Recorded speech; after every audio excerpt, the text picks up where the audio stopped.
Oh, it's smoking in the Queen City, hot and humid. That means it's a great day for baseball next to the Ohio River. As Fox Sports Ohio brings you Cincinnati Reds baseball. Today, the final game of a 4-game set. It's the Reds against the Washington Nationals. Hi, hello, and welcome to Cincinnati, everyone. Along with the Cowboy Jeff Brantley, I'm George Grand. The Reds looking for a good pitching performance. They need it. They got a great one on the first game of this series. They've struggled the last two. They'll turn the ball over to Justin Lear. Justin Lear, perfect scenario for a guy who comes out and changes speeds as well as anybody. For Justin Lear, doesn't need to look at the backs of the jerseys of the Washington Nationals. We already know they can hit the ball out of the ballpark. For Justin Lear, he needs to do what he's been doing, changing speeds, throwing strikes, do what he does best, not what the Nationals don't do. Take a look at the last two outings. One of them he started off difficultly, but secondly, he started to pitch his game, and boy, his game's pretty darn good. Well, his game really starts with throwing strikes, first pitch strikes. He pitches inside just enough so he can get back away from the right-handed hitters. For the left-handers, he's got the changeup, the backdoor breaking ball. This kid is not afraid to use his stuff over the plate. And you know, George, this is a guy that doesn't throw the ball 95 miles an hour. As a matter of fact, he throws it about 86. Well, whatever he's doing it right. And Dusty Baker, Dick Pohl said, keep on doing what you're doing. When you take on the Washington Nationals, you figure you've got a couple of guys to worry about. Top of the order, Nyjer Morgan. Then there's Ryan Zimmerman. Then there's Adam Dunn. Dunn returning to Cincinnati. He is homered, his first homer against the Reds, and he's having a great year. Dunn is a guy that can hit any pitch at any time out of the ballpark to any part of the ballpark. So you have to keep him off his toes and off speed. You've got to change speeds with him and keep him off balance. If you don't, all he's got to do is get the fat part of the bat, as we saw last night, and just lift it up into the air, and sometimes that baby will float right on out of here. Dunn's got power. Ryan Zimmerman isn't in the starting lineup today for the Nationals. That's good news. On the other side of it, for John Lannon, Joey Votto is in the Reds lineup. That's good news for the Reds. Tough news for everybody else. Votto's swinging it again, Cowboy. He is swinging it again, George. And the thing to look at Joey Votto is when he gets back into the box and stays in the box in between pitches, you really know that this guy is locked in. When Joey Votto is locked in, that means tough things for the opposition. And right now, for Joey Votto, that's good things for the Reds. Reds are looking for good things today. It's Ohio State Alumni Day. Archie Griffin's in the house. Maybe he'll bring the Reds some good luck. The pitching matchup next. Justin Lear against John Lannon on Fox Sports Ohio.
or retransmitted in any form, and the accounts and descriptions of this game may not be disseminated without the express written consent of the Cincinnati Reds.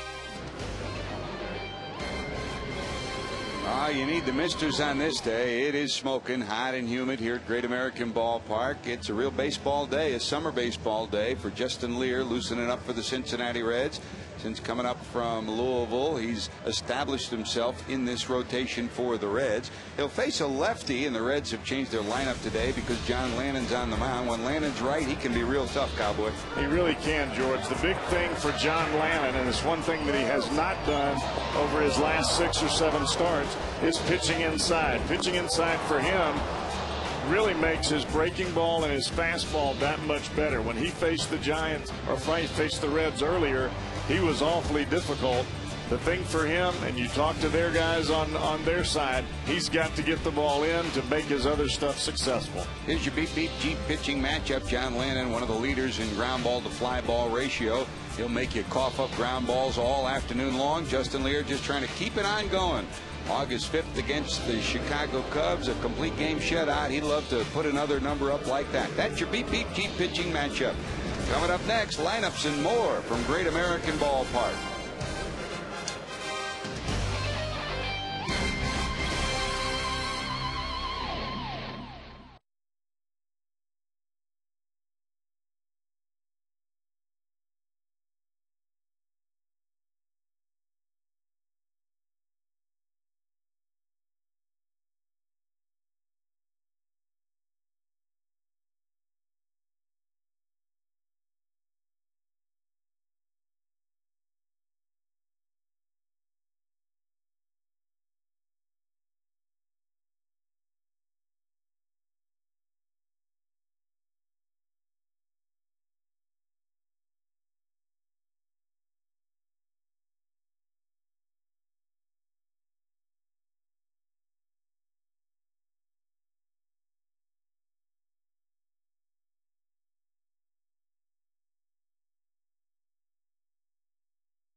Even a little bit of a breeze blowing in off the river, and boy, you need every bit of breeze you can get today. We'll be near 90 degrees, humidity on the rise all 4 games of this series, and the wind could be a little bit of a factor. This guy didn't care how hot it was or what the wind was. When you gave Archie the ball, it was touchdown bound. Archie Griffin, the former Ohio State Buckeye running back, 2-time Heisman Trophy Award winner, and a darn good golfer these days too. It's Ohio State Alumni Day. There's a guy with a smile that lights up the state of Ohio wherever he goes. He's certainly one of the treasures of the state of Ohio and one of the treasures of Ohio State football, and for that matter, amateur football, period. Let's take a look at the starting lineup for Jimmy Riggleman and the Nationals, who have taken 2 of the first 3. Niger Morgan back in the leadoff spot. He's been great since coming over from Pittsburgh. Christian Guzman in at 313, back at short. Ronnie Belliard, he's played 3 positions in the series. Now he'll play third. He's in for Zimmerman. Ryan gets the afternoon off to start it. Adam Dunn in August, his best month, 333, 5 homers. He's homered once in this series. He's got 31 on the season. Josh Willingham is healthy. That means his bat is in the lineup, and he's hitting 300. Elijah Dukes will be in right. Alberto Gonzalez, who killed the Reds with a 3-run double last night, he'll be back at second base. Nieves behind the plate, and Landon on the mound, batting in the 9th position. And here's a guy, they say he does it with mirrors. He does it with just solid mechanics and guts.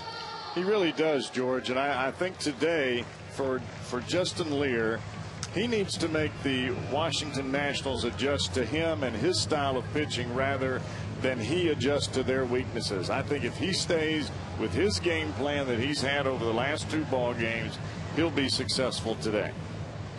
Well, he's a guy that for many people, they believe somewhere along the line he could be a starter. He was a starter in the minor leagues, but prior to this year, he made all of his major league appearances in relief. He had over 60 major league appearances. He was the International League Pitcher of the Week twice this year and once last year, too. And he was an all-star back in the Pacific Coast League, a AAA all-star competitor. And as Rick Sweet and Teddy Power say down at Louisville, he was really the backbone of their staff this year. Nyjer Morgan, you know he can bunt. You know he can hit. He comes in at 310. Since the All-Star break, he's number 2 in average in Major League Baseball at 391. He's number 2 in hits with 43. And he's got 11 stolen bases in the last month as well. So you want to keep him off the bases, and Rosales is in tied at third. Trying to punch it that way is Nyjer. He fouls it off, a ball and 2 strikes. Morgan, born in July of 1980 in San Francisco. An outstanding young athlete. Yep, he played baseball, but he was more known for hockey. And in fact, he played hockey in Canada for a couple of years before he went back to baseball. Came up in the Pirates organization, traded in the month of June to the Nationals. Lined into center. Here comes Willie. He'll get there. A flick of the wrist, and Taveras, playing shallow to start with, is there to haul it in. 1 away, and here's your 4 defensive alignment for the Reds, who played better defense of late. Valentin's in left, Taveras in center, Gomes is in right. Adam Rosales at third, Giannis at short. Drew Sutton will be in for the second baseman, Brandon Phillips, a hit on the wrist last night. Joey Votto's over at first, and Ryan Hannigan will be over at home plate, behind the plate, catching Justin Lear. That's your 4 defensive alignment for Cincinnati. And here's Guzman.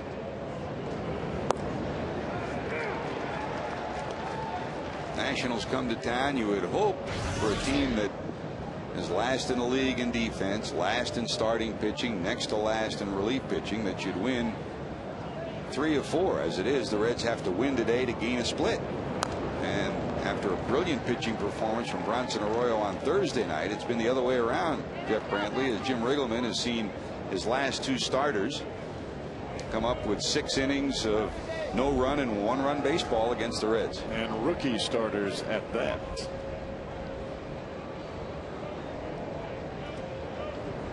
No balls, 2 strikes. He waves at it, off balance. Hannigan slaps the tag on it. That's strikeout number 1. And you hit the nail on the head, Jeff. They haven't seen him, so just pitch your game. And that's really where a guy like Justin Lear can really accept that. He knows what he wants to do. You can see the curveball grip in the glove there right before he starts to throw. Just going to flick it out there, and he keeps it away. That way, if the ball hangs, it stays outside. It's not a bad pitch. He's not going to get burned with it. There's Ronnie Belliard. He'll hit in Zimmerman's spot today, the number 3 spot in the order. And while his career numbers would say you would not put him in a number 3 spot, his career numbers against the Reds sure would. He has killed the Reds over the years. This one popped up in the infield. Rosales taking charge, and it'll go off his glove. Lear was ready to catch it. He called it, and Rosales came in late, was not in position. The ball glances off his glove, so instead of an easy 1-2-3, Belliard will be on. You've been there so many times, Jeff, in a situation like this. Take us through it. Well, as a pitcher, you know that the third baseman has got to come. But the problem there, George, is Rosales is calling the ball all the way. You take charge as a pitcher. You point to the guy that you want to catch the ball. And with Rosales coming full speed, Rosales was the one that everybody cleared out for. That onus of catching that baseball goes directly to the third baseman. He just messed it up. So an error for the Reds. For Cincinnati, their 74th error of the year. They're 14th in the league coming in the defensive category. Now the difficulty of that play was the ball was not hit that high, so Lear came in immediately reacting, thinking that he's going to make the play, and Rosales was a little late coming in. The timing not good for the Reds, but still it's a third baseman's ball. That kicks away. Did it hit him? It got done on the back of the leg. So what looked like a simple 1-2-3, all of a sudden it's 2 outs and 2 on as Dunn gets hit by a pitch, and here comes Willingham. Dusty's seen just about everything that you could imagine happen in strange fashion. Last night he had 2 players called out on bunted balls in the batter's box when both were in the batter's box. Went into the umpire's room to talk to Greg Gibson, who was the umpire at home plate last night, and we were remarking that, you know, we hadn't seen that in a long time. Gibson said he'd never seen it. He said, you know, I called it the way I saw it. And as the replay showed, Taveras had 1 foot in the box and Giannis had both feet in the box. Not that it made the difference in a game where the Nationals scored 10 runs, but it certainly changed the demeanor of the game early, and it changed it even more when the Reds hitting coach Brooke Jacoby was ejected for arguing. Well, what you do here, if you're Justin Lear, you just continue to make pitches and get the batter out. You don't try to do too much. You don't try to overthrow any pitch that you have. You just continue to try to make pitches. You're only 1 pitch away from getting out of the inning.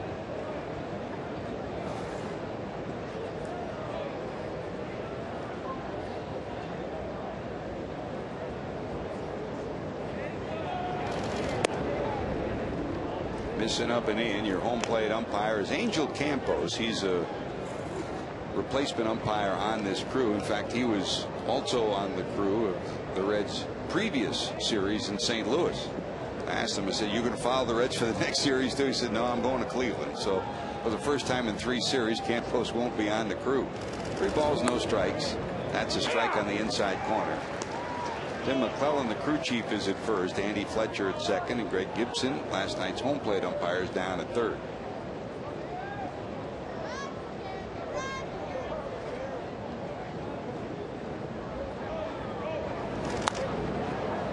Willingham pops it foul and out of play. Josh in at 302, 18 homers, 47 knocked in. And Jeff, when this guy is healthy, he's had a series of injuries. When he's right, he's a force at the plate. He is a big man. He is a strong man. And the thing that I really admire about Willingham is he's got some forearms that remind me of Steve Garvey. You're right. And he can just flick that ball out there, and you don't know where it's going. Looks like Popeye, doesn't he? 3-2. Check swing. Past Marquise Grissom, the first base coach for this Washington Nationals team. Boy, what a base stealer he was. Over 400 for his career. A 300 hitter many times. An outstanding defender as well for the Montreal Expos, among the teams he played for. Now the franchise known as the Washington Nationals. Going back to Willingham, even on the 3-2 pitch, where he should be looking for something that he can smoke, he ends up taking a half swing on a pitch that he didn't recognize.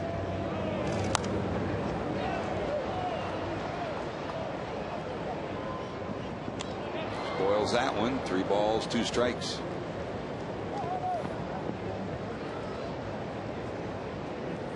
That's some pipes right there.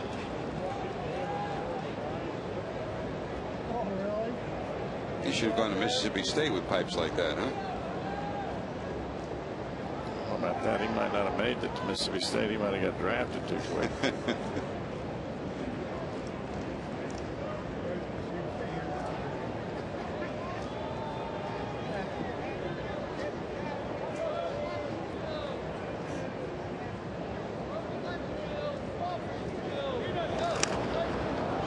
Tricky hop, bobbled. The throw to first will be in time. Good hang in there job by Paul Janisch. Willingham, who doesn't run speedily. Fortunately for the Reds, they get out of it thanks to the Janisch play. An error, but no harm in the first.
And the Reds coming in today. The Reds trying to gain a split in this series. You'll have Willie Taveras leading it off. Drew Sutton in for Brandon Phillips. He'll be in the number 2 spot, the switch hitter behind Taveras. Joey Votto bouncing back after a rough week to 10 days and a rough month of August, is hitting well in the last week. Johnny Gomes will hit in the cleanup spot. Vladimir Valentin in August has been outstanding, over 400. Adam Rosales playing third will hit behind him. Janisch, Hannigan, and then Justin Lear. That's your Reds batting order, and here's the lefty, John Lannon. John Lannon, good breaking ball, good changeup, but everything works off the fastball. If he can't throw strikes with the fastball on both sides of the plate, he's going to have a tough time. First pitch swinging, Taveras sends it in the air to Dukes. Willie has struggled against Lannon, only 1 for 10 coming in, so make that 1 for 11. Here's your 4 defensive alignment for the Nationals. On the year, the Nationals have been horrible defensively. They have the most number of errors in the league at 104, but since the All-Star break, they've been much better. In the last 20 games, they've had 15 errorless games. Willingham, Morgan, Dukes in the outfield, Belliard, Guzman, Alberto Gonzalez at second, and Dunn's over at first. That's where he's been playing a lot. With the reconfiguration and the trades that the Nationals have made, they're trying to get their best bats into the lineup in the outfield, especially since Morgan got there. So Dunn's over at first, and it looks like he'll be playing a lot there between now and the end of the year. And you don't know, Cowboy. I mean, he signed a 2-year deal at $10 million each for this year and next year. There have been rumors that some other teams have come a-calling, but it's looking like he'll be back with Washington next year. And if he is, there's a good chance he'll be back at first. A big change for him. Yeah, it is, but it's a good change. His defense in the outfield was it was below par, number 1. But the thing for Adam is what he's going to realize, playing first base is going to save his legs. He's acknowledged that it's been a whole lot of a change for him. In fact, he said, if I'm playing first next year, I'm going to prepare for the season a lot different. There is fielding percentage numbers in the outfield. He's saying now that he's had sore spots in his legs and his back that he's never had before. Just a different game when you play the infield compared to the outfield. Down to short, Guzman. Dunn has it, and there's 2 away. And you were a shortstop growing up, and a shortstop even when you were in college, and then you pitched, and you had a completely different feeling after you played a game at short and you pitch. Your muscles used completely differently. The part of your body that's challenged completely different. Well, the problem with playing in the infield is you're always moving forward as the ball is being thrown. So you're on the balls of your feet and you're always bent over at the waist. In the outfield, it's not that way. You're not bent at the waist. You may have one foot in front of the other and may be in a attack mode, but you're not necessarily bent at the waist. There's Joey, 1 for 3 in his career against John Lennon. He's in at 317, 17 homers and 57 knocked in. Waves at that. 1 ball and 2 strikes for Joey. 18 doubles, 1 triple. After starting off with a rough first 10 days of the month of August, he's battled back. He's hit safely in 5 of the last 6. This time, nothing to show for it. The Reds go quietly 1, 2, 3 to the second we go.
Dickerson or Taveras, and hitting first in the order, Dickerson 25 games, Taveras 79. Dickerson putting in a pretty good argument to play a little more, Cowboy. This number right here is the big key for leadoff hitters. This number for Dickerson is actually 366 overall when he's playing on an everyday basis. Those numbers there are just at the top of the order. I think if you give Dickerson an opportunity to play every day at the top of the order, you're not going to get that surprise effect at being at the top of the order when you go to look at the card, and that overall number is going to start to come closer to what the average is for Chris Dickerson. Here's Elijah Dukes to lead it off. Dukes put a bullet in the heart of the Reds last night in the 4th inning with the bases loaded. He tripled down the right field line. That plated 3 and took a 7-1 game, made it 10-1, and that was really the last breath of hope that the Reds had. The Reds rallied, wound up with 6 runs out in the 9th, but that was the clincher for the Nationals. So overall now 45 runs batted in. That was 1 of 2 hits that he's had in this series. Overall at 248. Giannis. Talk about an arm, he's got it, but how about the feet? Quick feet for Paul. I took a tricky hop, and he was able to set himself, get his feet set, and then take advantage of the arm. And he'll be there a good percentage of the time with Alex Gonzalez gone. This is the way to do it, Jeff. Well, first thing is to have some semblance of reaction to the play. You've got to be able to read the bat and have a feel for where the ball is going to be. You get those quick feet moving. Not long steps, but quick short steps to the baseball. Back to Adam Dunn. That's the toughest thing that Dunn's had to adjust to. Over at first, he's used to long loping strides in the outfield. It's opposite. You're long in the outfield, you're short in the infield, short and quick. Giannis slides, backhand, perfect, 2 away. You talk about being short and quick. That play, that's about as picture perfect as you can say it.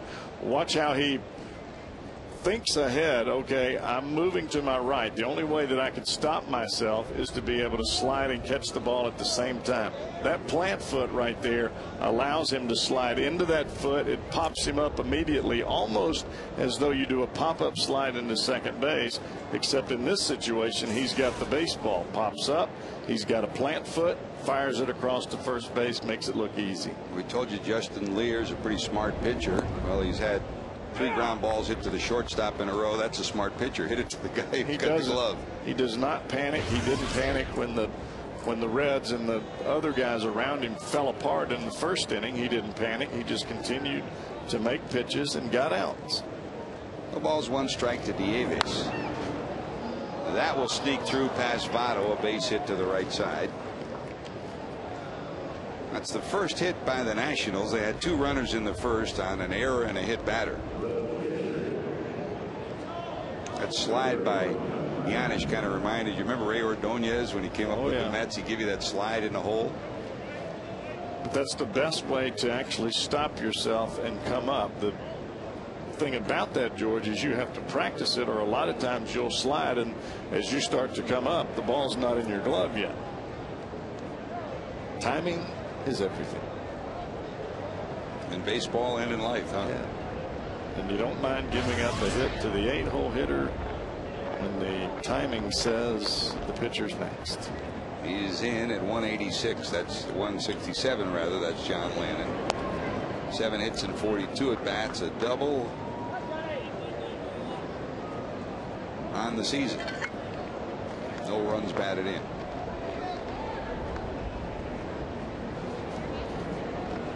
Votto holding Dieves down at first. Waves at that, fouls it off, 1-1. Giants and Mets are underway at Citi Field. They're scoreless in the second. Boy, what a tough story yesterday. Matt Cain hitting David Wright smack dab in the head with a 94-mile-an-hour fastball. David did suffer a concussion, and we wish him the best. He'll be, of course, examined today, and they'll examine him just like Scott Rowland the next couple of days. In fact, talking to Scott before the game today, he was looking for highlights of it. Scott was on the field yesterday taking some ground balls and felt a lot better yesterday, felt even better today. So little by little, he's talking to Mark Mann there. He's hopeful to get back. Yesterday, a tough day. Ian Kinsler hit in the head after being out with a hamstring pull. First came back, he hit a homer, then got plunked. He gets hit a lot, doesn't he? And he dives over that plate, too. Yep. And Hiroki Kuroda hit on a line drive in the head in the Dodger game. He also suffered a concussion, did not lose consciousness, but the ball, with the force of it off the mound, he was pitching, it hit him in the head, and it was 1 hop into the stands behind home plate. In fact, Brad Ausmus almost caught the ball in the air. Well, it literally knocked his feet out from under him as he got hit in the head. You're on the mound, George, and the ball comes back to you. You cannot recognize the speed. It is too quick. 2 balls, 2 strikes. That's outside. Scariest moment for you on the mound? Well, it was when Benito Santiago hit a pitch into my knee, and it bounced into the first base dugout over at Riverfront. I thought it cut my leg in half. That's what it felt like. All the nerves were gone. 3-2 fouled off. In fact, you and Jeff Shaw had almost identical line drives like that. Remember, Jeff got it right off the smack dab off the front of the knee. I just remember thinking that my foot was gone. I couldn't feel my foot because it paralyzed the nerves when it hit right below my knee. And with 2 outs in the inning, I wasn't about to let them take me out of the game. That was a save. 3-2 runner going. This one looped into left. Can Valentin get there? He will. So a 2-out base hit. Nothing to show for it for the Nationals. Reds go back to work. Johnny Gomes. Hey, remember, he had 3 homers the other night.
Beautiful new Toyota Tundra. Well, if a Reds player hits the Tundra or the Tundra sign during today's game, Jim Morrison of Wilder, Kentucky. Ah, yes.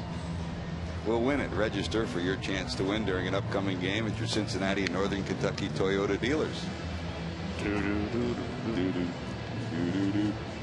How many Morrison albums do you have left? George, they don't call them albums. But you had albums when they came out.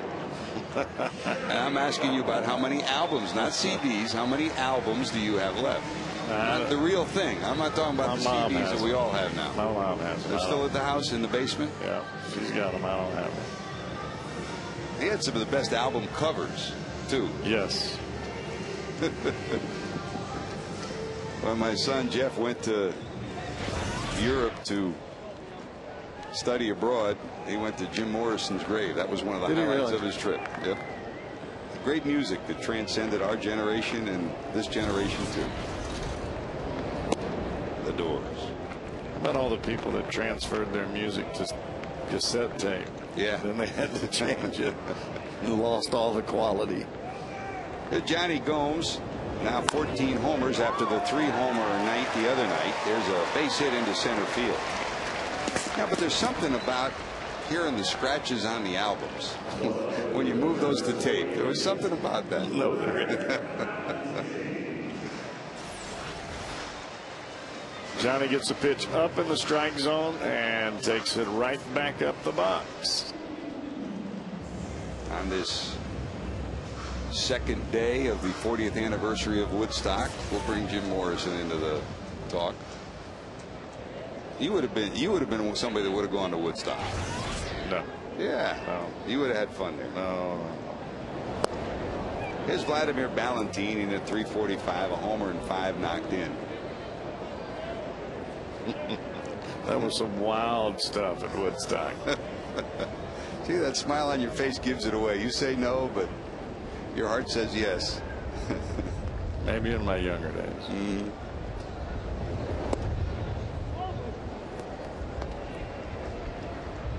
The guess who? They dropped the guess part, didn't they? I guess you have to, just like restaurants changing names, groups have to change names too. Make it easy to say. Change the name, sell it different. And you know, you go on tour today, how much do these musicians make? The Daddy Wags checked up online. In Woodstock, the headliner that day was Jimi Hendrix. You know how much he got paid that day? $32,000. I mean, he wouldn't show up today for like $32 million, right? Yeah.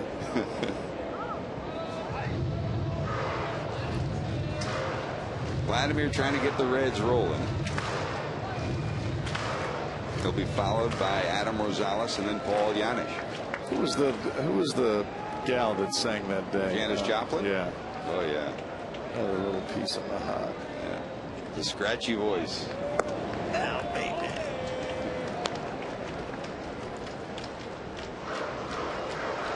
There's a Bette Midler played her in the movie, right?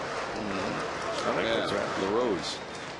That was a great movie. Bette Midler, what a talent she is. 3-2. The runner going, fouled off to the right side. Now you're strictly country western? Oh, no. I listen to all kind of music. Just not rap. What do you have on your iPod? Anything but rap.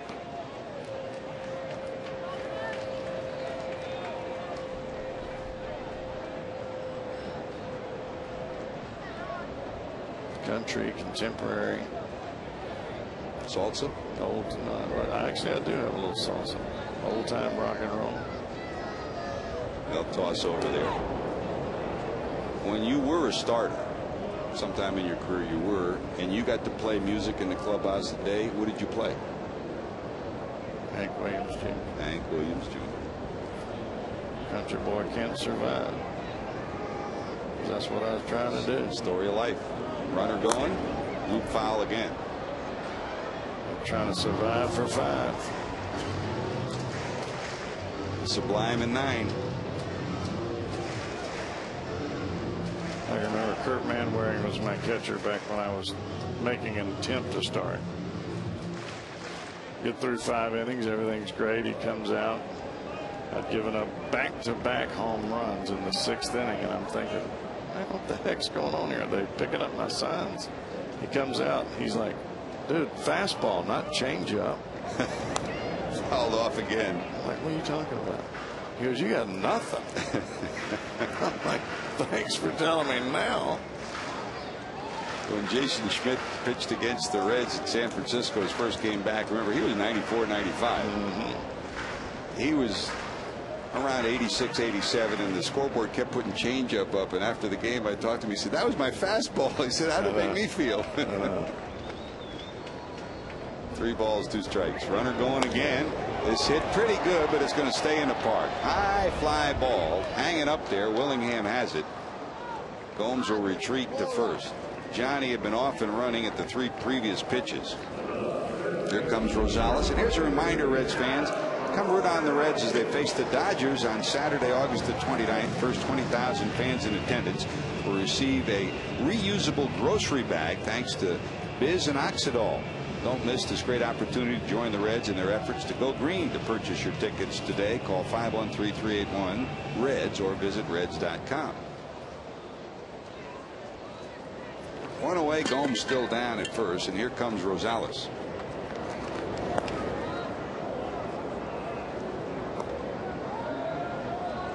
Now so many of the teams are saying that you can't play music out loud on the day that you're a starter. You have to use your headsets. Huh? Yeah. Is that good or bad? I think it's a good thing. I think it takes away from the arguments over the clubhouse and the music going on. And, you know, some guys like it, some don't. You know, it's kind of like being in an office place. You know, you just don't want to have blaring music over the intercom just because one person likes it.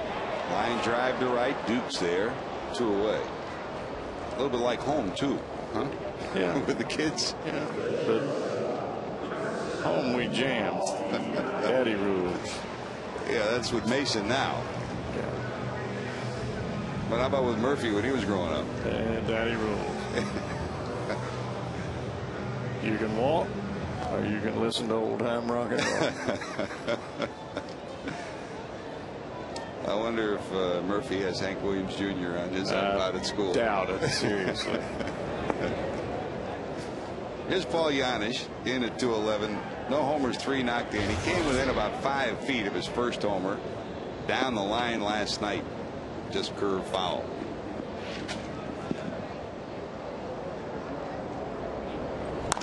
Slap foul the other way. You know, people are going to say, well, let's take a look at Paul Janisch. And you know there's pressure on him because everybody says if you're going to play every day, you've got to hit.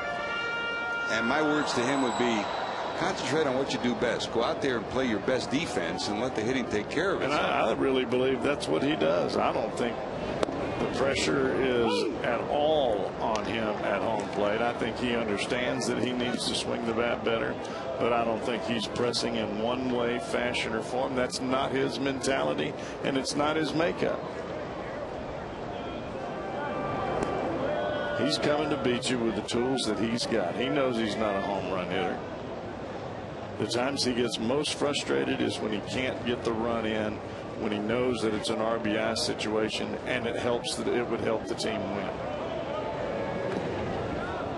And the dirt hanging at first is Gomes.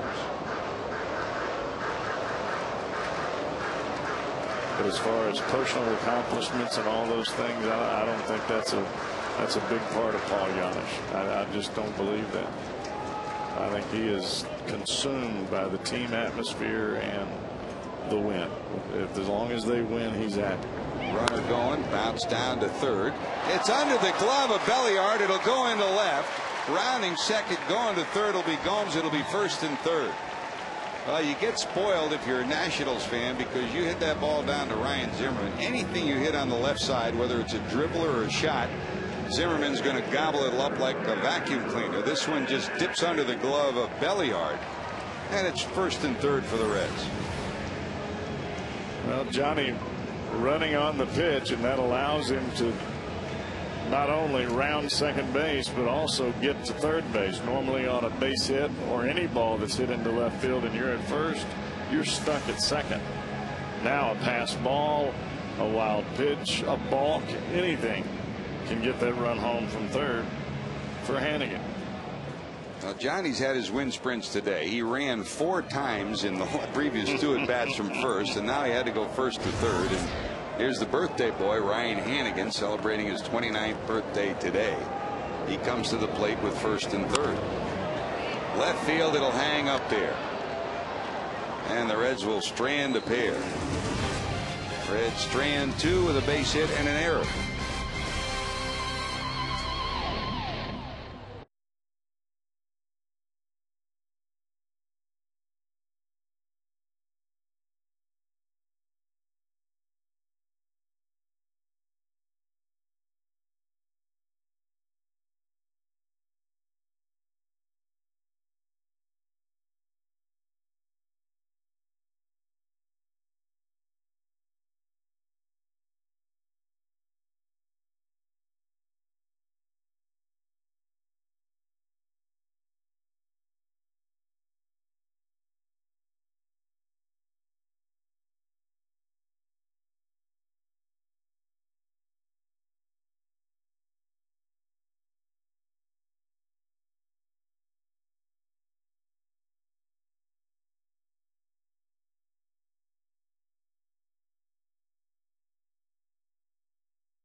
Ohio being brought to you by your Cincinnati and Northern Kentucky Toyota dealers. For a dealer near you, visit buyatoyota.com.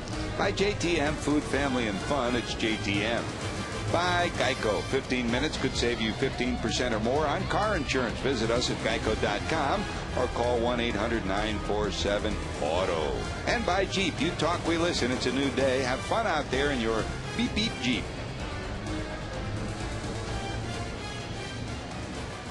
No runs and a hit for the Nationals. No runs and a hit for the Reds. Each team has committed an error. Justin Lear had a runner get on an error and a hit batter in the first, and a base hit in the second by Nieves. Back to the top of the order as we go to the third. Niger Morgan. Morgan, a soft line drive to center first time up. Niger came over from Pittsburgh with Sean Burnett, the lefty reliever, and so far it's been a darn good deal on this side of it for the Washington Nationals. This guy's taken over in the leadoff spot. And you can tell, George, he's awfully confident hitting in that number 1 spot. Flipping that ball out to left field, faking a bunt. And that's what you want for a guy that is going to hit leadoff for you. You want some confidence, a little bit of swagger.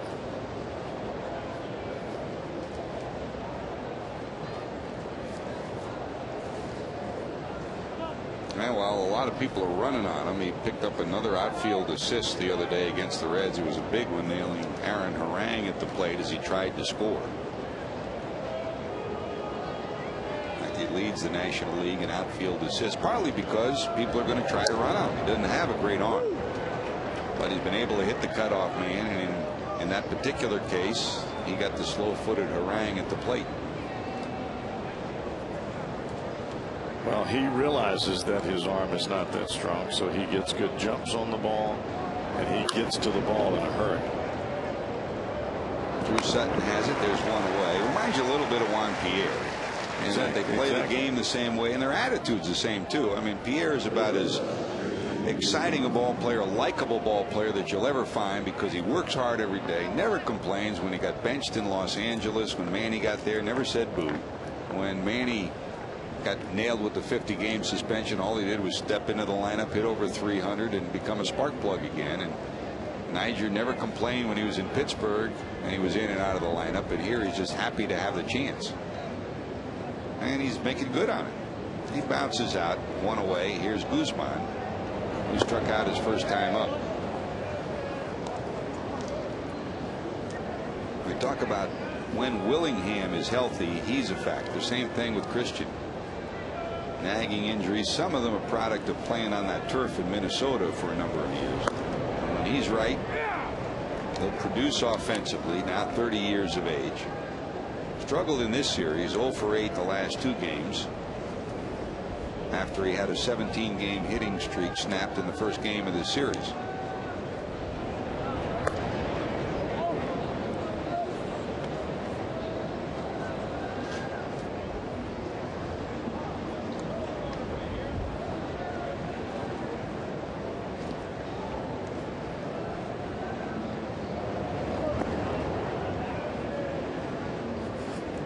Missing on the corner, 3 balls, 1 strike. And now underway in Florida too. They got rained out last night, so a doubleheader for Jim Tracy's Colorado Rockies in Florida before they get out of town. Smoking. It's hot and humid here, but down there it's always hot and humid. Sutton backs up, quick flip, 2 away.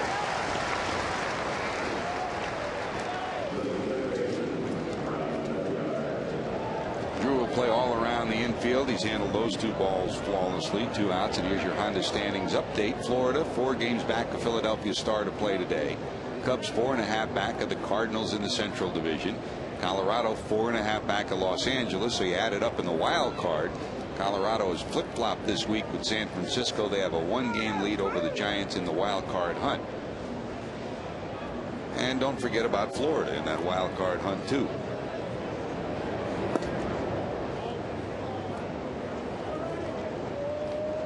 Carlos Gonzalez has hit his 5th homer of the year in the bottom of the 1st. Colorado now leading Florida 1-0.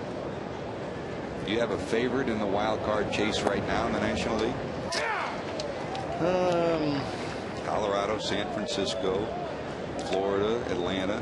I don't know, George. I look at this so many times, and I think, I think it's the team that we just got finished playing, and then I look at what their offense has done, and I wonder, do they have enough? I'm talking about the Giants.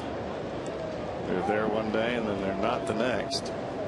I think they are the, if they get there, they've got a real good chance to go deep into the playoffs because of Lincecum and King. Yep.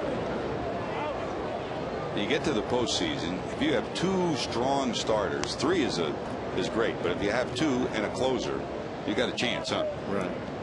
And I think the thing for San Francisco, I don't know that they're going to get Randy Johnson back or not, but they seem doubtful of it. Yeah, they seem doubtful of it. But Randy's done things that have been miraculous before, and even if he came back and was able to throw out of the bullpen, I think they would be very happy with that, and I think Randy would too. I think that's what Dave Righetti felt when we left. I think his feeling was, even if we can just get something out of him, put him in the pen for a key batter here or there. It's just having him on the roster around the guys, just that intimidation factor. Hit hard, scooped by Rosales on the short hop. Nice play by Adam. Well, the Reds have come up with 3 good defensive plays, 2 by Giannis, 1 by Rosales, 1 error through the first 3. We're still scoreless.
Hey kids, get your very own Build-A-Bear monkey at the Reds game on Sunday, August the 30th. Make sure to get here early with your friends and family, as the first 10,000 kids in attendance will be able to take home a Build-A-Bear monkey thanks to Chiquita. For your tickets, call 381-REDS or go to reds.com.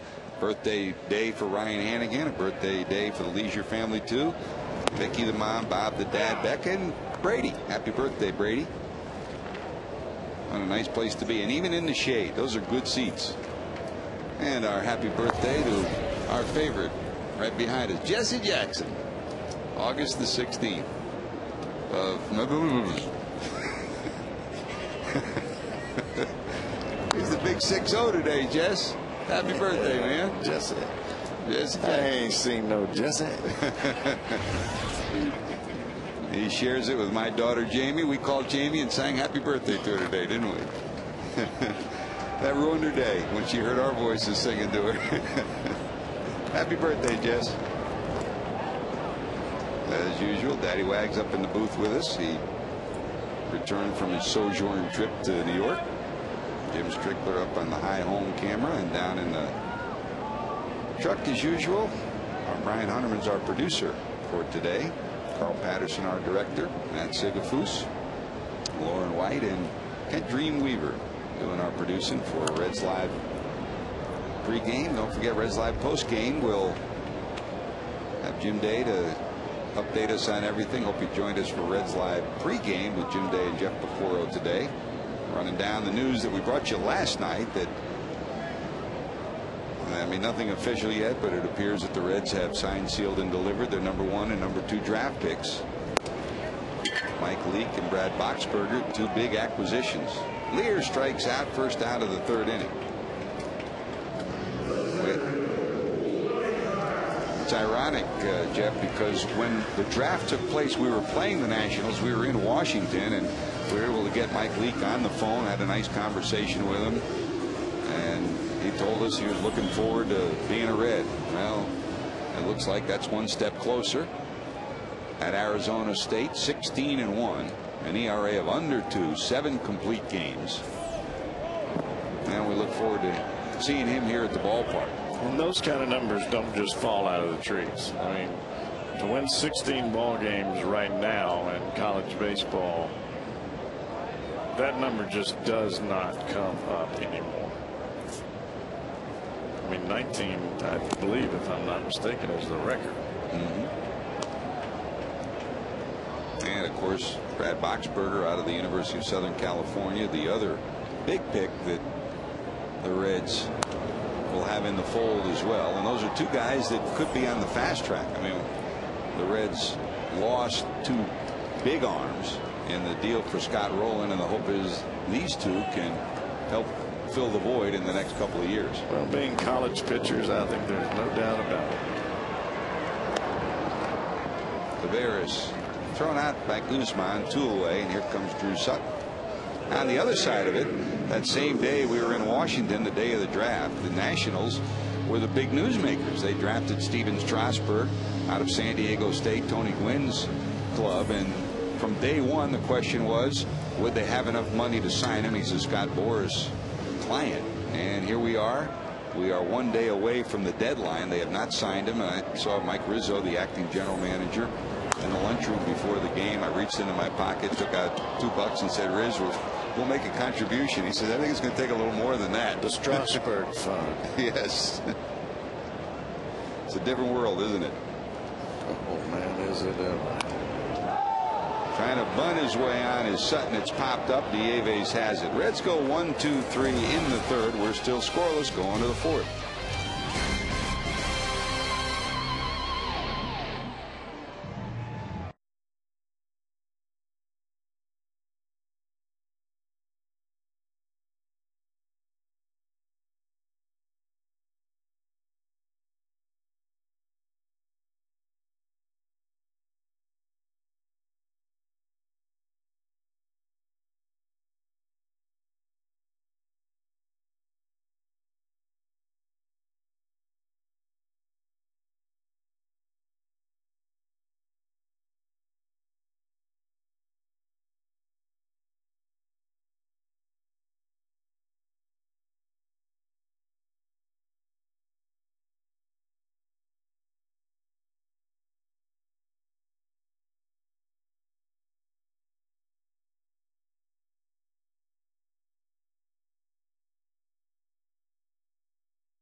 all-time shutout leaders for the Reds and the Nationals Expos franchise. The all-time shutouts leaders for the Reds and the Nationals Expos franchise. I have a hard time saying it. I know I'm going to have a hard time getting it, Daddy Wags. All right, Mr. Pitcher. Hi, hon. You're the only cool one in the ballpark. She's having fun. You got any guesses? Are you asking me? You're the vice president. You're asking the trivia. You asking me? You're talking to me over here. No chance. There's big Adam Dunn to lead it off in the 4th. Dunn hit by a pitch first time up. A very poignant moment before the game tonight today in the Nationals clubhouse. Who was a surprise entrant walking through the door, walking up to the big guy by his locker, was Bob Castellini, the Reds owner, walking into the dugout. Just want to shake hands with Adam and wish him the best of luck and thank him for what he did as a Red. And Adam Dunn has done nothing but say thank you to the Reds from the moment he was dealt to this year when he returned for the first time. And Bob Castellini, a lot of respect for the big guy right there. Bob treats everybody that way. He is just a class man, and you don't just say that just because he's your boss. That's just the way that he is. Line drive. That's a base hit for Dunn. It'll go into the corner. He rounds first, goes to second. He'll chug in with his 24th double of the season. But Dunn's having a career year. 31 homers, 86 knocked in. He's heading for another 40 homer, 100 RBI season. He's got a good chance at 30 doubles on the season, and his average is higher than it's ever been. And you don't see Adam really having to swing the bat as hard as he used to have to swing. And you mentioned it last night, George. He's gone to a heavier bat. So when he comes through the strike zone, he's not spinning on the ball.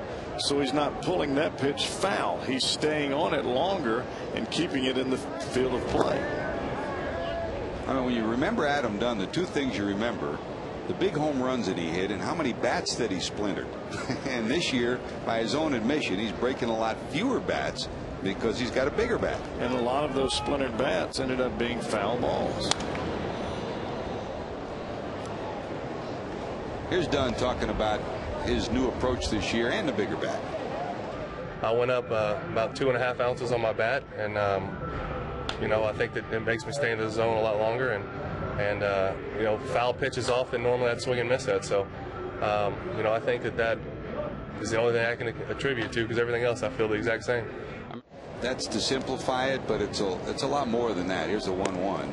Rick Eckstein, the hitting instructor, said from the winter he started talking to Dunn, and they talked about what his goals were, what the team's goals were, and his approach has been so solid. I mean, we've seen it in this series. He's taken pitches away. The first hit he got in the series, a line drive to left center, and that was the Adam Dunn that we saw when he first came up. 2 balls, 1 strike to Willingham. Is high in the air to left. Forget it. All Valentine can do is turn around and look. That's a big, big bomb to the upper deck. One of the longest homers of this year. It'll get tossed back, but you can't take it off the board. What a bomb from Josh Willingham. He said when he's healthy, he can deliver. He delivers big time with that swing. Very short step towards the baseball as he swings the bat. Lets his hips and hands do all the work. Doesn't get himself off balance. And that right there was hammered. That was a pitch up in the strike zone, and Justin Lear knows he can't live up there. Just a mistake.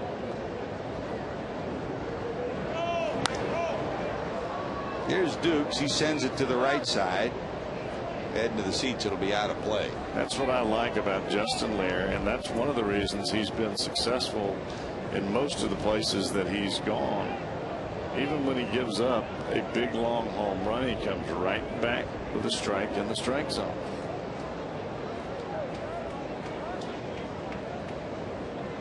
You can't be afraid to succeed in life, and you can't be afraid to pitch up here, huh?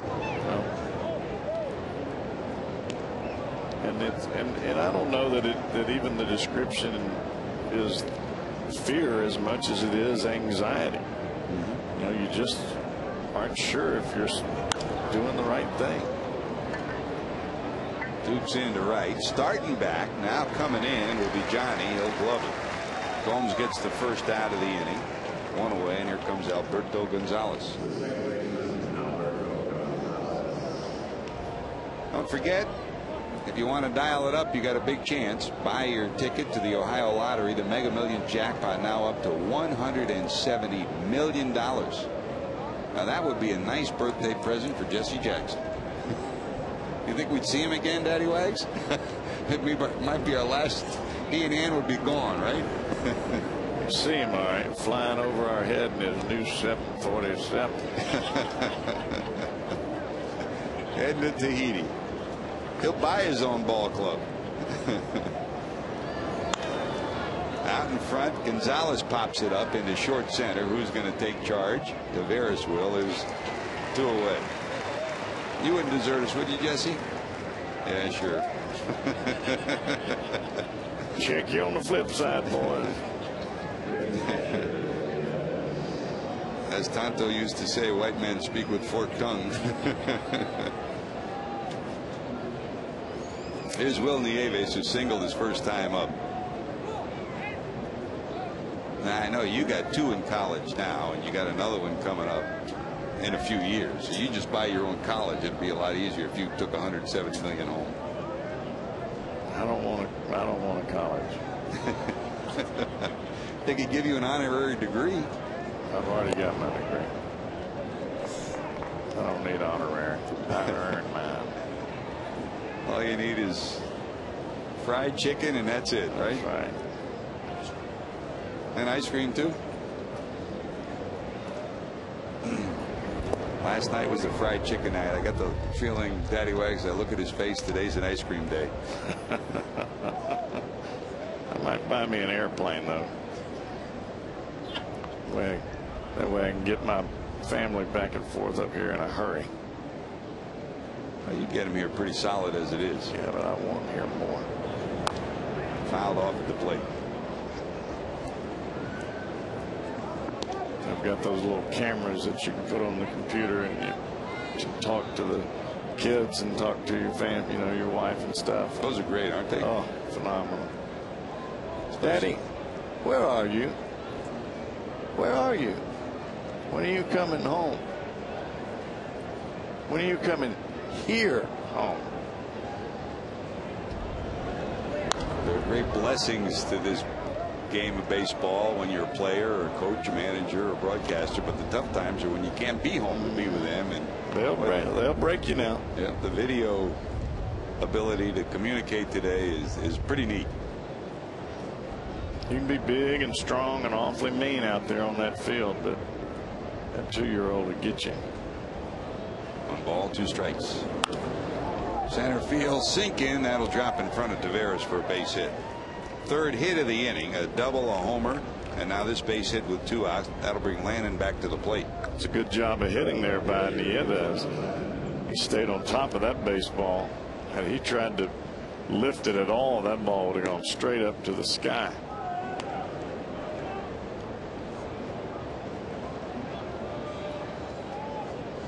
Well, Nieves is on with his 2nd hit. He's 2 for 2, and here's Landon.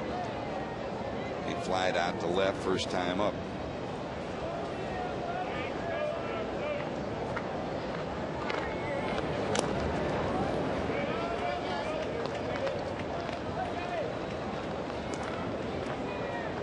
Another one of those things that pitchers should take note of when you're watching Justin Lear throw the baseball. Velocity is not a big factor for him, but control is. And even though he's had 1 ball that was hit into the upper deck out there in left field, he continues to throw strikes. No walks. Fly ball out, but a double by Dunn, a homer by Willingham, and the Nationals lead it 2-0.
Back at Great American Ballpark, hot, humid day. Time for our Aflac Trivia answer for today.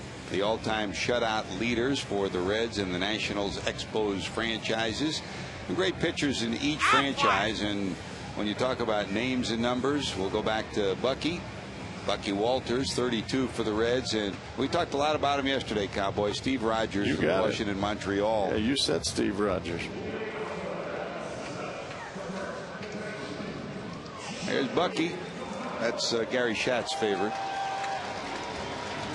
Old number 31 beating the Gas House Gang, and number 45, Steve Rogers, still active in baseball. He's been a consultant with the Players Association for years. Boy, you talk about a competitor, a guy that gave you everything as a teammate. That was Steve Rogers. I think Steve's in the Montreal Hall of Fame too, if I remember. He still runs the pension plan committee for the Major League Baseball Players Association. Here's Joey Votto to lead it off in the 4th. We have of course, Major League Baseball and the Players Association combined to do something every January down in Washington, D.C. at the Lansdowne Convention Center, rookie development, where each team will send its top 3 minor leaguers, those that haven't made it to the major leagues yet. And so everybody that gets there is on the fast track to the majors. Here's the 0-2. Joey, hey, how about this? Just stay back and you never know what might happen. He flicks it to left. There's a base hit. Good hitters have a way of still maintaining contact, huh? Gave him a little Niger Morgan right there. Dunn's giving him grief. look at Lannon. Lannon's looking up there at the big screen thinking to himself, how the heck did he hit that ball? Ball was on the ground. 2-iron into left field. Base hit. Butcher boy. So Votto's on with nobody out. Here's Johnny Gomes, who singled first time up. Another look. See ball, hit ball. But at rookie development, where the baseball and the Players Association combine, each team will send its top prospects, and it's not about playing baseball. It's about how to be a major leaguer, meaning how do you manage your finances, how do you manage medically, what do you do about supplements, psychological issues, how do you deal with them. Second City comes in from Chicago and does some great skits, and Steve Rogers is one of the group leaders, and every year we've got a great bunch of former major leaguers that come in. One of the best every year is Steve Rogers, because he cares about the kids. He cares about learning to play the game and learning to conduct yourself the right way. And I mean, you did it as a player in the clubhouse, and this is something Major League Baseball does en masse with some of the young players coming up. Well, the guys that are coming to the big leagues today have an opportunity to do something in a very short period of time that for others it takes a lifetime. I mean, I know that in a very short span of playing in the big leagues, I made more money than my father did in his whole lifetime. But if you don't learn that saving and putting money back and investing money comes first before all the spending and all the foolishness comes in there, then you're not going to do much with that money that you've made. Got in on him a little bit, and it's a fly ball to center. He just missed that. Everybody wants to enjoy the fruits of their labor. I understand that. But if you enjoy the fruits of your labor and you don't put back a lot of the fruit, well, guess what? You're going to have an empty sack when it all is said and done. And that's bad. And you don't want those kids to fall into that. You give a lot of baseball advice to Reds players and other players that come through. From the economic side, as someone who's been through it, here's Vladimir Valentin, who flied out first time up. What would be the first bit of advice you'd give them about their careers? Well, for me, I say you put money away for your family and your children even before they're born. Fly ball right center. Duke's there. Tua. You get your will set up early so that if something ever happens to you, your wife is taken care of, your unborn children are taken care of. You set up your college plans for your children right now. You go ahead and put that money away. That way 17, 18, sometimes 20 years from now, whenever you do decide to have children, that money is already, you know, it's a very small amount now, but it'll grow into a huge amount later on down the road. You don't go out and buy a Mercedes the first day, And that's stupid. exactly. And that's, you know, we have Walter Updegrave come in from Money Magazine, and he spells it out financially for you. You know, say you get $1 million bonus, and you buy a car, you buy a house for your cousin and your sister-in-law or whatever. And pretty soon you made $1 million and you spent $3 million. Yeah. And now you're in a hole. My goal has always been right around somewhere between 5 to 7%, where you stay ahead of inflation, but yet you're not trying to break the bank. If your idea is to try to make 25% a year, you're going to lose everything you got. No balls, 2 strikes. We could get him on with Susie Orman.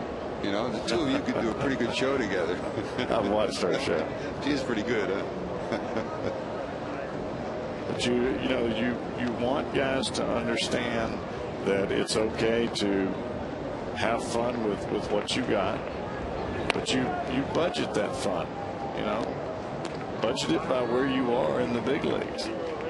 If you're a first-year player, do you deserve to act like a 10-year vet? No chance. There's your family and friends that have come to the ballpark today, sitting out in a boat waiting for you. Take you out in your shuttle. There you go. Now, if you were going to do a show, would you do it with Susie Orman or would you do it with Kramer? Kramer's crazy. But then again, maybe the players would listen to Kramer. He'd scream at them enough to where he'd get their attention. Because there are a lot of these meetings that players go to. They think they know it all. They know everything about investing. They know everything about what's going on, and they barely got out of high school with a D average. Rosales, after being down 0-2, has worked it back to 3-2. So with 2 outs, 3-2, the runner from first, Votto, who led off with a single, will be off and running.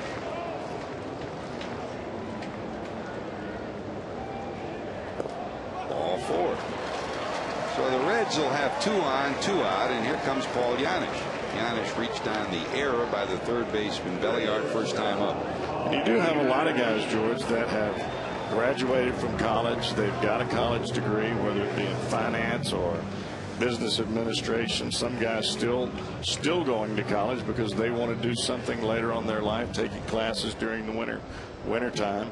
But those are the guys that, you know, when they're talking, you as a young player, you should listen, especially if you just came out of high school and got a big time bonus.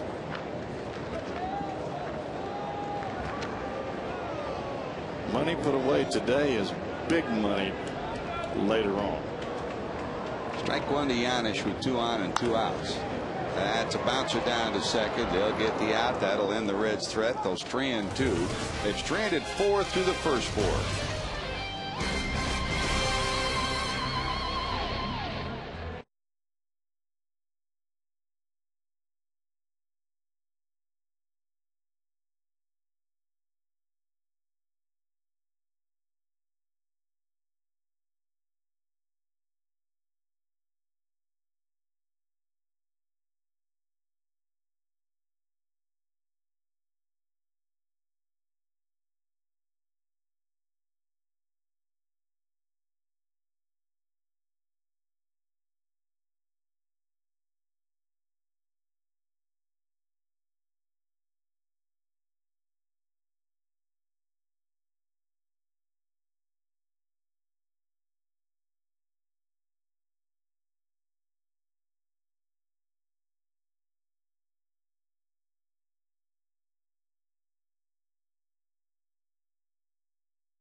That's the story.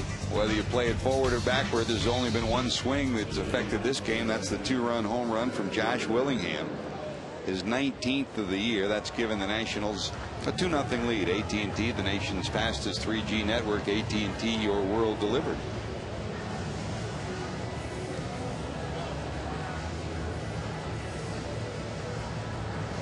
You don't see it often, but here it is again. For the third time in this ball game, the leadoff hitter's leading off an inning. And this is one guy you hate to see coming up with nobody on to start an inning because he's been electric. Morgan today so far has been handled by Justin Lear. Fly to center, bounced to second, 0 for 2. Got him on off-speed pitches both times. And that's normally how you get a guy that is the type of hitter that Nigel Morgan is, that wants to stay inside the ball and slap the ball the other way. You slow the pitch down instead of him being able to use your speed of the pitch and slap it into the outfield. He rolls over to second base or to first base, or he gets underneath it and hits it straight up into the sky.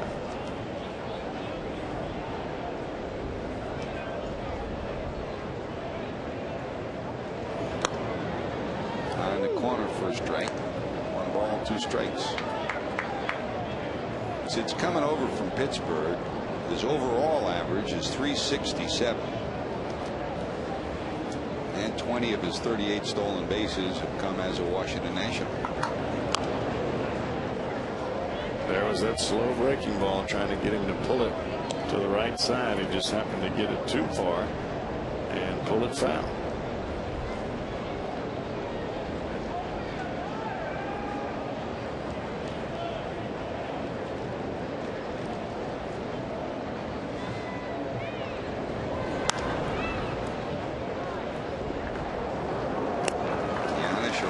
Across the infield, 1 away. Kroger and the Reds are proud to team up to offer you a great value this season. Check concession stands throughout the ballpark for the Kroger meal deal, which includes a full-size adult hot dog, a 16-ounce Coke, a bag of chips, and during this homestand, a bag of Diamond Emerald nuts, all for just $7. Good deal. The Kroger meal deal.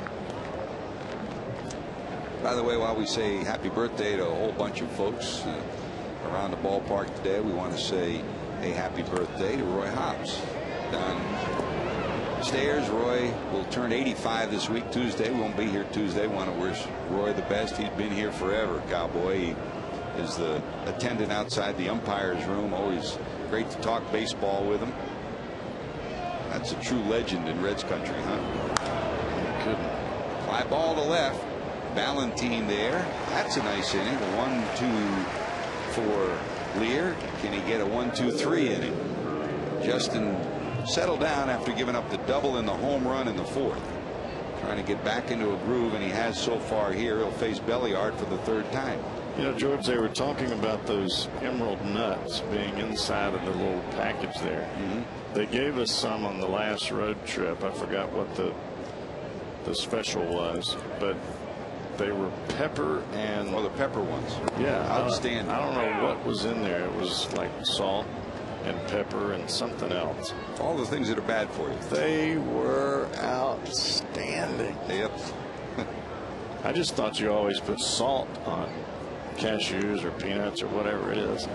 They had salt and pepper, and it was phenomenal. Jesse, there's a definite trend to today's conversation. I think Cowboy's a little hungry today, huh? Keep throwing those breaking balls to Belliard down in the dirt. Throw him over the plate, he'll hit him out. Bounce him in front of the plate, he'll strike out. No balls, 2 strikes. Hey, it's that time of year again. Time for Kings Island's Reds Day. Don't miss this once-a-year event on August the 17th. Purchase your discounted tickets today at www.visitkingsisland.com for Cincinnati Reds Day tomorrow.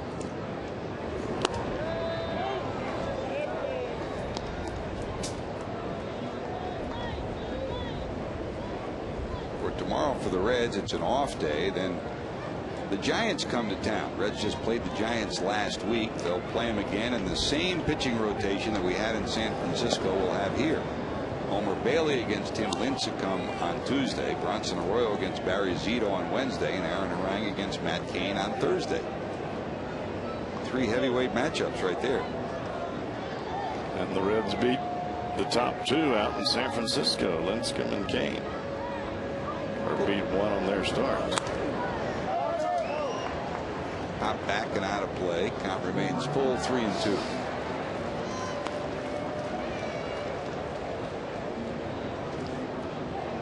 Homer, by the way, talking to him before the game today, said the foot looks ugly but feels fine after taking the line drive off the foot in St. Louis. Had his side session and no ill effects from it.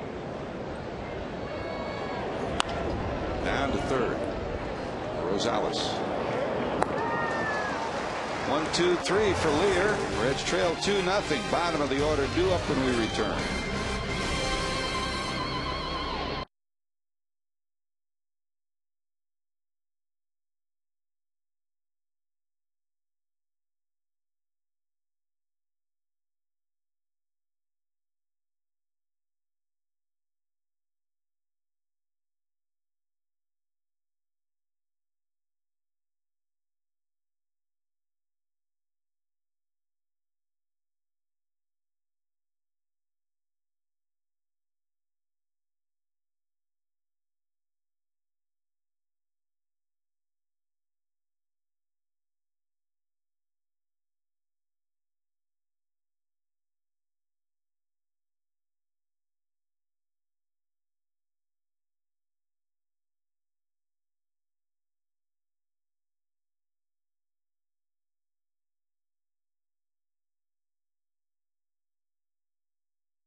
I framed it. It's in my living room.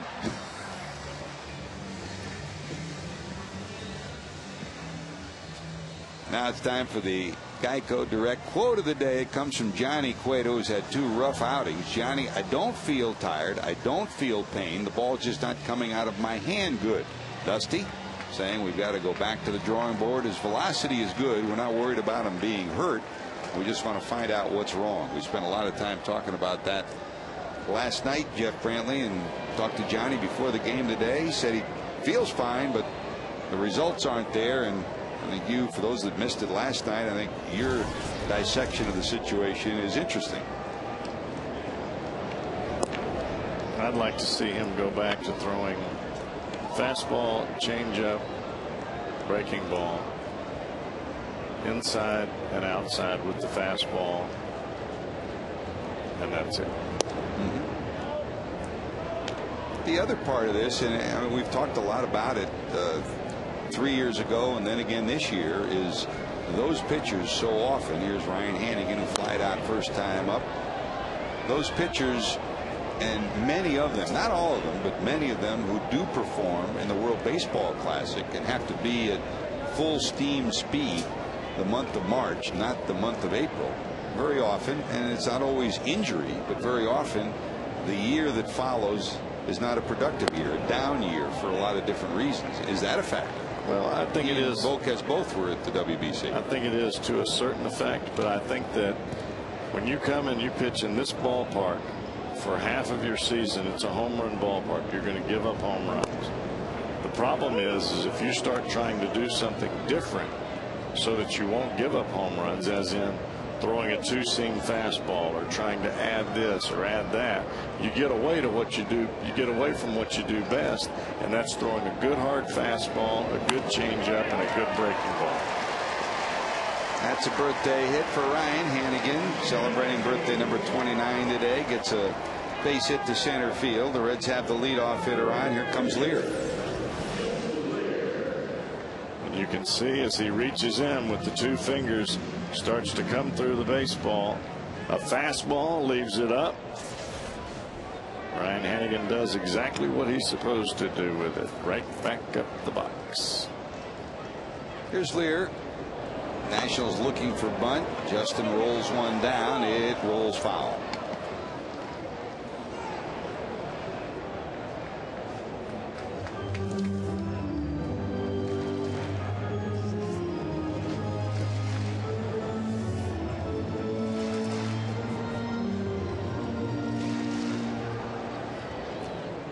Justin, as a Red so far in his 2 starts, does have 1 sacrifice. Peers down at Mark Berry in the third base coach's box, who rolls through signs for him. Dunn holding on Hannigan down at first. Millie Hatcher in the box behind him. Belliard charging from third again. Look how he's got the bat out in front of home plate. And that's exactly how you're supposed to bunt. You get the bunt out, you get the bat out in front of home plate, so that when you bunt the ball, the bunt will stay fair. You can see where the plate is right here, the bat is out here. You got your knees bent here, and that way you can move up and down, or you can pull the bat back when necessary. Perfect bunt. Look at that. Successful sacrifice from Lear, his second. That is as perfect technique to bunt the baseball as you can possibly bunt it.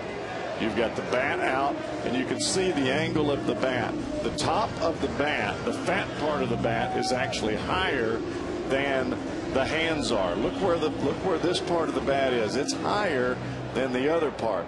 This is where his hands are there. He bunts the ball, bunts it right down the first base line. That's perfect technique and perfect execution. Well, the Reds get a runner in scoring position. Hannigan. Here's Taveras, who flied out and bounced out. Dribbled in front of the plate. Lannon turns and fires to first. The runner goes to third.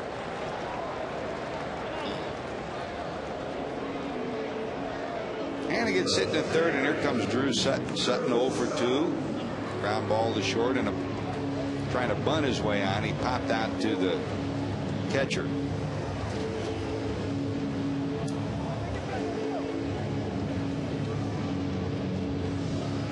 And by the way, talking about the World Baseball Classic and the other Reds pitcher, Edinson Volquez. Edinson back with the club after his Tommy John surgery. He seems in good spirits, doesn't he? And he always is. He's ready for the rehab. He always is, and he's a very educated fella, very intelligent, and I think he understands that over a period of time that his arm is going to get better. It may take a little bit of time, but he's young. His arm will get better, and he will be fine. You don't win 17 games just by luck.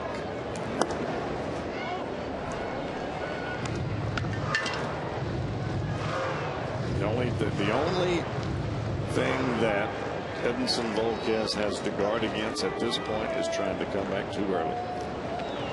You know, it's interesting too, because the general plan in years past traditionally has been, if you have Tommy John, you wait 3 months before you start any throwing activity at all, any semblance of it, any rehab activity, not throwing activity, rehab activity.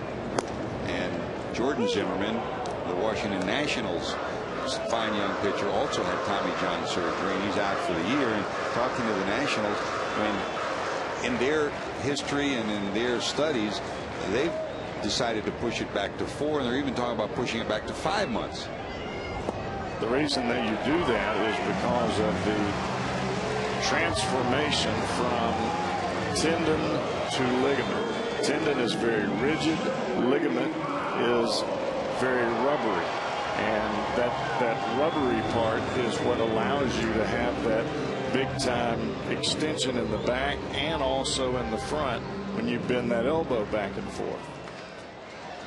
Well, here's an opportunity for the Reds. Landon has not made many mistakes today, but with 2 outs, walking a hitter in front of Otto may be his first big mistake. We'll see if Joey can cash in. He walks Sutton. That gives the Reds a chance to get their best hitter with runners in scoring position to the plate, Joey Votto. Votto's 1 for 2. And a 2-out walk at that. Fouled off. He's in a hole 0-2.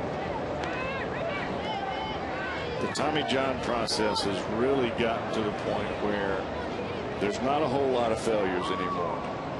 They've gotten it down to where they understand what they need to do. They know the time period. Yes, there's some guys that are different than others, but there is a safety time period, and it really takes 9 full months for that tendon to turn all the way into a ligament. So you get something that's very rigid all the way into something that's very rubbery. Looped into left, going back. It's going to drop. That'll get a run in. It doesn't have to be a bullet. It just has to be a hit, and that's what Joey Votto's done.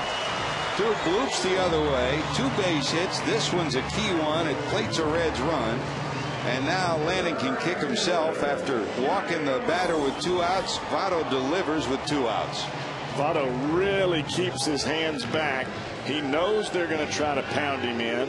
Look where this fastball is. The ball gets way in on him. He stays inside the baseball and is still able to push that ball right over the shortstop.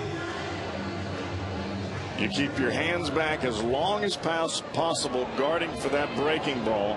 How many times have we seen it against Johnny and other left-handers? They'll throw him that breaking ball for the strikeout.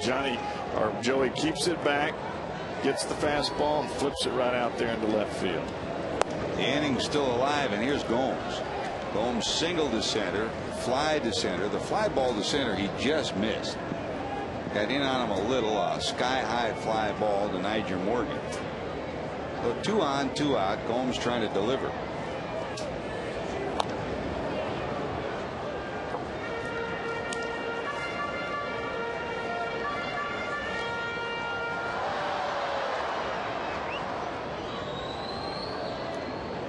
I think this is one of those situations where Gomes really likes to hit in.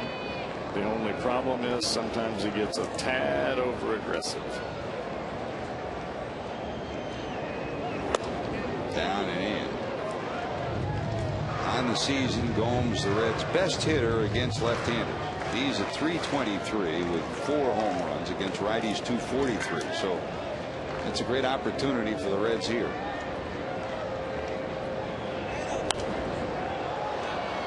Fouled off. It'll be out of play.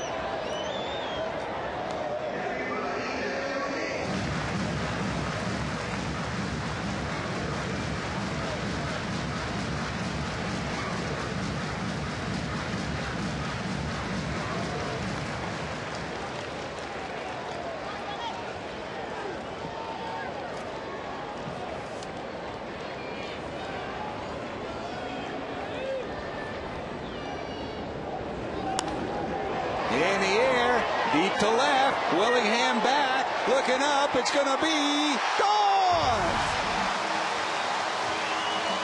Johnny Gomes delivers again, his 4th homer of the series against the Nationals, and John Lanning can only look back to the 2-out walk that got Votto to the plate, and the Reds have cashed in ever since. A 3-run home run from Johnny Gomes, and number 31 has turned this game around.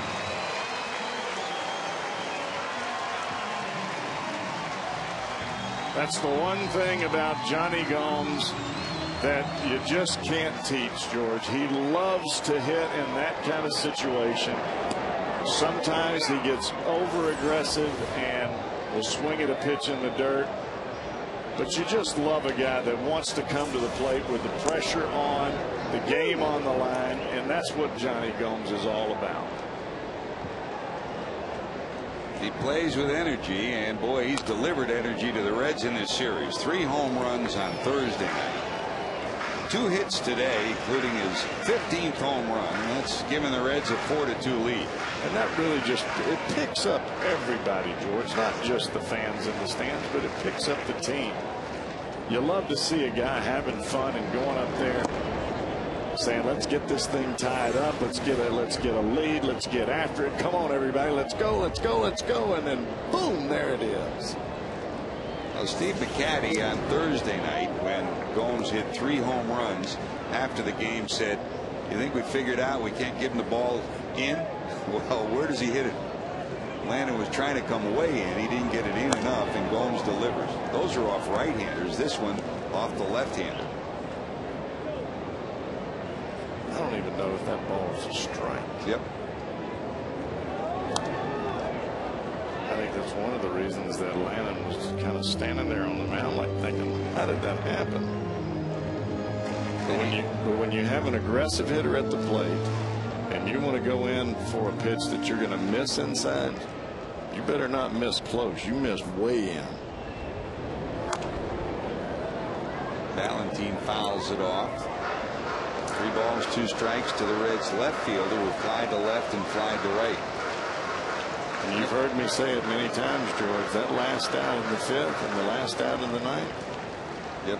They ain't that easy. We can attest to it today. 4 in the 5th for the Reds, and there's a walk. And I would imagine now McCaddy may come out, just talk to him and settle him down. But since that walk, he's unraveled. And there he does come out. While he takes a trot out to talk to his lefty, gives us a chance to remind you what better way to spend your afternoon. And at the Reds game, the next Paycor Business Day special happens Thursday, August 20th, as the Reds face the Giants. While you're at the game, enter for the chance to win tickets to the next Paycor Business Day game by stopping by the fan accommodation station. For your tickets, call 381-REDS or go to reds.com.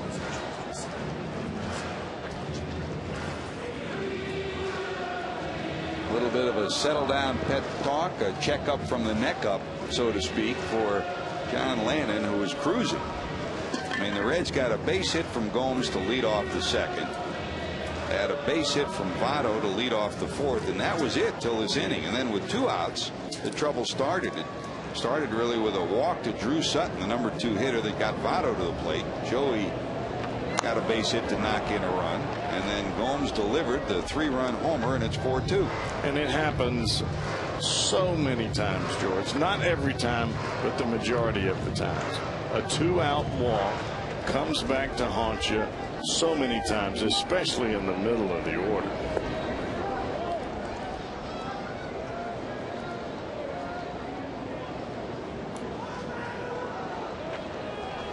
I mean, Joey Votto is the guy in this lineup that you say, I don't want to let him beat me. Exactly. And you walk the guy in front of him.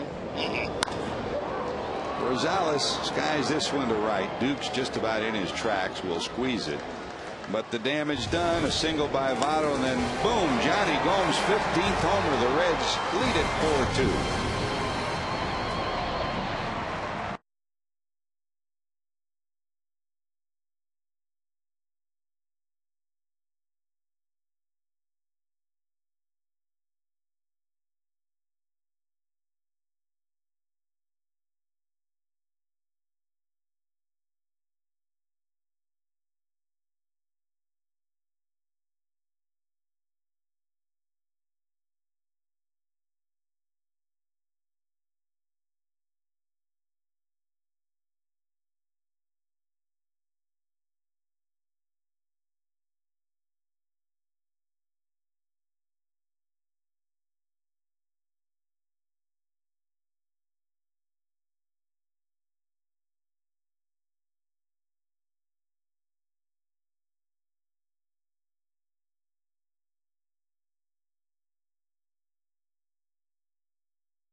Guy in the yard today on OSU Alumni Day is Brutus Buckeye. Check him out. He has been walking through the stands, and I want to tell you, he's been getting OHIO'd. He's been taking pictures. You're just the man, Brutus. Now tell me, Brutus, it's a big game against USC. Now this is George Grand's alma mater. The Buckeyes going to come out on top? That's a yes. Mississippi State is where Jeff Brantley went to. Now that Bulldog mascot, he's kind of a sissy, isn't he? You could take him. We've gotten to the bottom of the story, guys. Back to you. Is he going to let you dot the I? No, I can't dot the I. It's only guys that play the sousaphone, George. Well, or Bob Hope or someone special like that. But you have stature like that. Not quite. Although I did find a guy, the only guy in the yard, that has a bigger head than me. Jim Day, you're going down. You're running into big trouble here. You dissed Mississippi State. Well, that's easy to do. Yeah. They've already got on the airplane. Good old boy network. Tell Brutus I root for the Buckeyes every week but one. All right. Brutus, he roots for the Buckeyes every week but one, and that's the USC week. But I'll be doing the OHIO thing. You better believe it. All right. Rock and roll. Guys, and by the way, JD, yeah. Look out, it's coming right at me. Back over in the corner. It's going to be off the wall. Gomes will get it in. Dunn will cruise into second, and he'll roll in with his 25th double, his second double of the day. He's 2 for 2 and a hit batter, so Adam Dunn leads off the 6th with a 2-base hit. And JD, before we let you go, Jeff Pecoro was with you for Reds Live pregame. Won't be with you for Reds Live postgame because he's doing some good work this weekend. Yeah, he really is. He has an annual golf tournament. One of his sons has a disability, and we're going to at Belterra Casino tonight to have a little get together, and then tomorrow the annual charity outing, and it's going to be a lot of fun. Raises thousands and thousands of dollars for a great cause, and he and his wife have done a terrific job with it, and some of the players are playing. Marty Brenneman's playing, etc. I'll be out there tomorrow, so all for a good cause. Good way to spend an off day. You don't have to twist my arm very much to golf, you know what I'm saying. Thanks, JD. I'll be right there with you. Give Brutus our best. Yes, the Cowboy will be there as well. A runner at second. Here's Willingham. Line drive to left. It's off the wall. That'll get Dunn home. Well, here's a throw into second. Coming in and safe at second with a 2-base hit is Willingham. So Josh and Dunn have combined to do the damage for the Nationals today. In the 4th, Dunn doubled. Willingham hit a 461-foot homer to make it 2-0. And here in the 6th, they made it a 1-run ball game after this double by Willingham.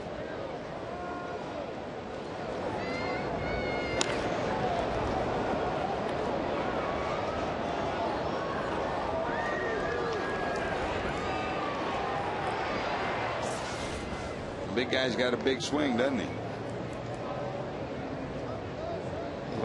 Most of their big guys do have big swings. Well, it's a 1-run game, and Lear trying to settle down now. Has a brief talk with Hannigan. Dunn's trying to catch his breath after chugging to second with 2 and then chugging home with 2 more. Here's Dukes. Bounced out, flied out.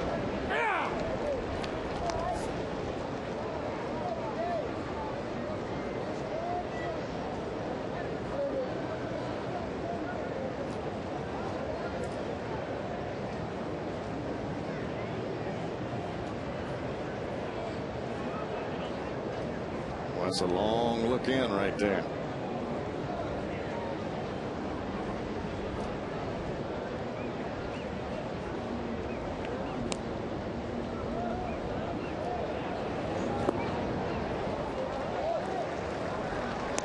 Way out in front, no balls, 2 strikes.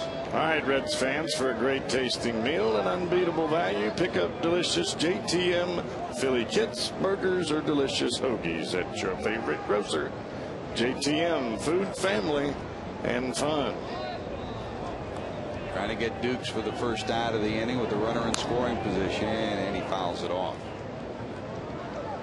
Scoreboard update for you. Well, we talk about unlikely home run hitters. You mentioned Eugenio Velez, who has 4 homers in his career. 3 of them have been against the Reds. All 3 of them in the month of August. 1 last August and 2 this August. So that's an unlikely source for a homer. And he's on a list that obviously is headed up by Luis Castillo, the second baseman for the Mets. Castillo has hit his first homer of the year. Mets lead the Giants 2-1. His first homer since May of last year. That's about a season's worth of at-bats, 475 at-bats. That's in the dirt. It'll get away from Hannigan. The wild pitch puts the runner on third, and now with nobody out, that's going to force the Reds to pull the infield in, and for the first time they're rustling around in the bullpen for Cincinnati. No one's throwing yet, but a couple of guys have started to get up and stretch a little bit. Now someone is going to work. Daniel Ray Herrera, who pitched last night, and Burton, who pitched last night, each getting up to start to throw.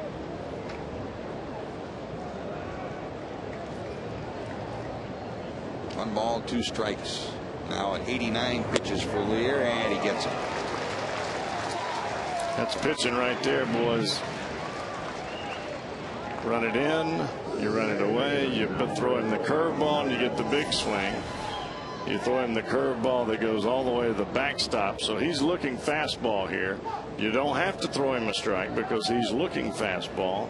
You elevate it up in the strike zone. He's going to chase it, and he does. Chased it right into the mitt. Well, number 62 may not have lights out velocity. Boy, he knows how to pitch. He does. And he doesn't make a whole lot of mistakes. Here's Gonzalez, bounced out, fly it out, trying to squeeze, and guess what? Their pocket is picked. Great job. Great job on the Red side, not on Alberto Gonzalez's side. Now Jim Riggleman trying to wriggle his way to a run, and the Reds pick him up with this play. Well, it's a high breaking ball that really came out of the hand of Lear too early, and really wasn't a whole lot that Alberto Gonzalez could do. That ball was really going towards his left shoulder, which would be the shoulder that would face towards third base. It was almost behind him. Nothing Willingham could do either. He was hung out. He was dead. I mean, there's that moment where you freeze because the ball's coming at you and you forget about the squeeze. Oh yeah, it's preservation. Couldn't get the bat on the ball, and no chance for Willingham. And how about this? Well, a good bounce back from Lear. Yes, he gave up the back-to-back doubles, but then he gets a strikeout. They pick off the squeeze and a ground ball out.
Freeze cam. How about this? 461 feet worth of homer.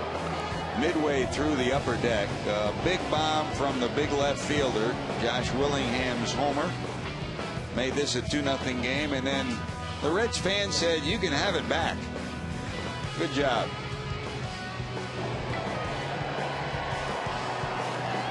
Good form. Dissect that form. Is he candidate for Tommy John after? You know, he kind of looks a little bit like you, delivering at peak performance. Flashback in memory. Oh. Our Coors Light freeze cam brought to you by Frost Brewed Coors Light. There's Giannis popping it up into left.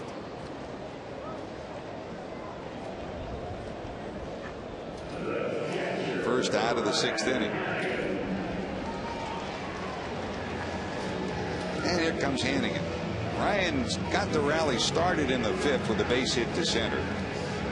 And his alert play was able to nail Willingham on that attempted squeeze last inning.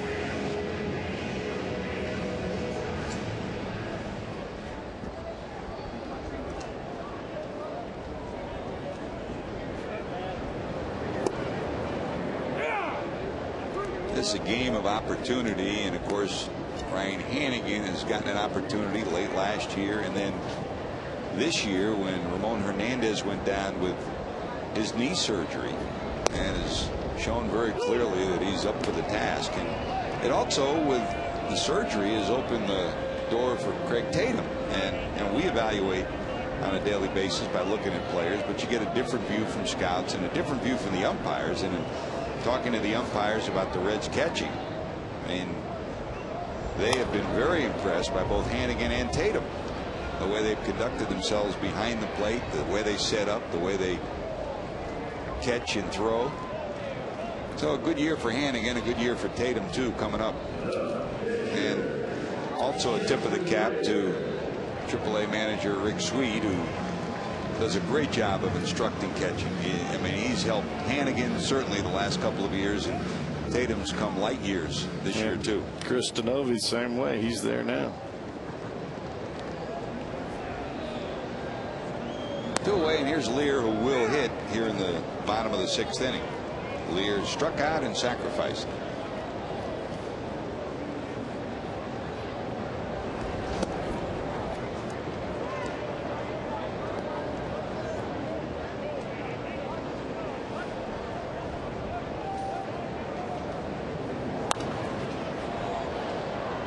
On the other part of that 5th inning, you talk about simple things. Lear got the sacrifice down. That was important. It got the runner to second. Even more important when you consider that Taveras bounced right back to the pitcher next up, and had he not successfully sacrificed, that probably would have been a double play ball and the inning would have been over. Right. So he got the sacrifice down, then the walk to Sutton with 2 outs, single by Votto, homer by Gomes. It was a perfect sacrifice by and technique. We talked about it with Justin Lear. And then no sooner does he get the bunt down and get the sacrifice done than Willie Taveras swings at the first pitch and bounces it right back to the pitcher. That's a fair ball.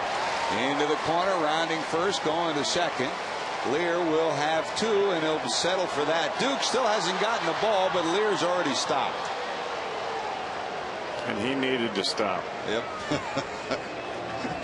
After this many innings of pitching, if he'd have gone on to third, they may have had to just go on to the bullpen.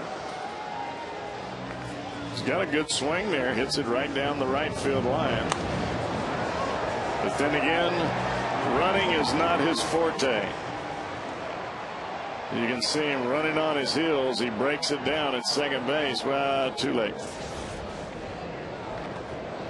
I think he stopped at second. He's a little gassed.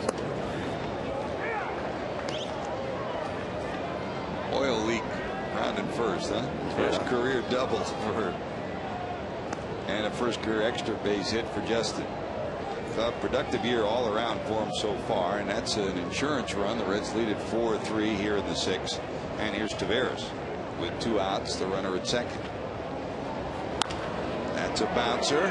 Guzman gloves it, flips it, and a good job by Dunn because Lear was rounding third. Dunn did the smart thing off the bag. He smothered it. If it gets by him, Lear probably scores. So a good job by Dunn, and Lear will have to stay at third. It was a great play by Guzman. That ball stayed in his glove probably about a split second. Watch the ball as it comes up the middle. Reach out and the throw. And you're right, George. I mean, Dunn did a great job just stopping the baseball. But that's one of those do or die plays for a guy like Guzman. Just catch and flip in a hurry, and it just happened to be offline. I didn't think Guzman was going to get to that ball. Me either. So Lear's at third, Taveras over at first, and we'll see what Willie does there. First time Taveras has been on, so a long look at Landon's move, and here comes Riggleman. That'll be it. Landon's done. Lannon will exit. Riggleman's on his way out. He'll go to the bullpen. So first and third for the Reds, trying to play add-on here in the sixth. And while the pitching change takes place, time for our Skyline Chili call to the bullpen. You're watching Reds baseball on Fox Sports Ohio.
American High School Baseball Classic. Craig Biggio joins the live HD broadcast. Game time 8 o'clock right here on Fox Sports Ohio.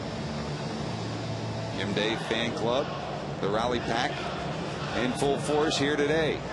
Now John Lannon, he added up. He pitched pretty well. He ran into his own problem in the fifth inning after the hit and the sacrifice with 2 outs. He walked Drew Sutton. That opened the door to Votto's run-scoring base hit and Gomes' 3-run homer. Those are the 4 runs charged to him so far. The 2 runners on base are his responsibility. 5 2/3, 7 hits, 4 runs, all of them earned. Going is Taveras, fouled off by Sutton. 0-2. 24 stolen bases for Willie, and you would think a lot easier task than with Lannon. Lannon, tough on runners at first. He'll throw over there a lot. He's got a funky move. Here's Jason Bergman, who takes over on the mound.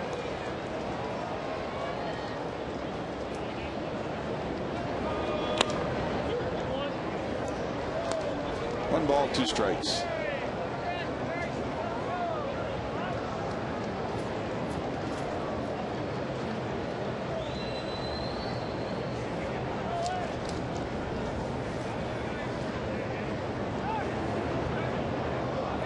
Taking the third, nothing going over at first.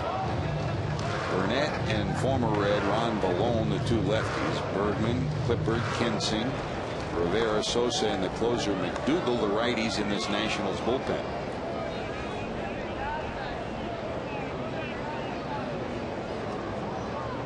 Willie going, and the pitch down and in, no chance. There's a stolen base for Taveras. 25 on the season for the Red center fielder. So 2 in scoring position for Sutton now. Drew had maybe the most important at bat for the Reds today, the walk that he worked in the 5th to get Votto and Gomes to the plate in the dirt. And now it's 3-2, and Joey's in the on-deck circle again.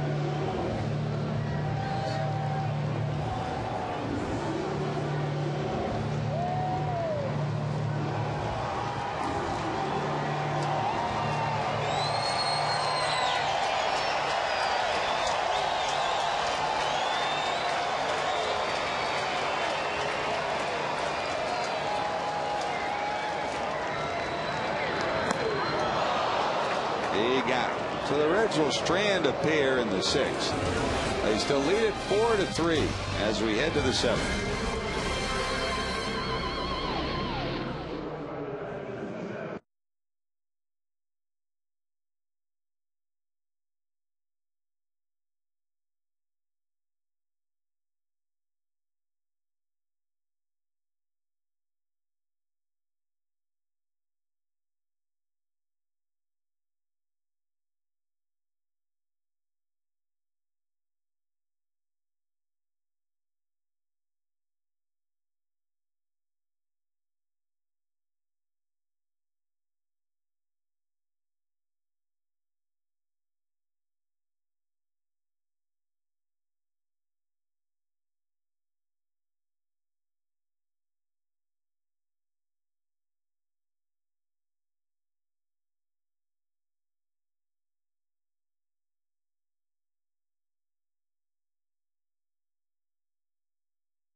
his 19th.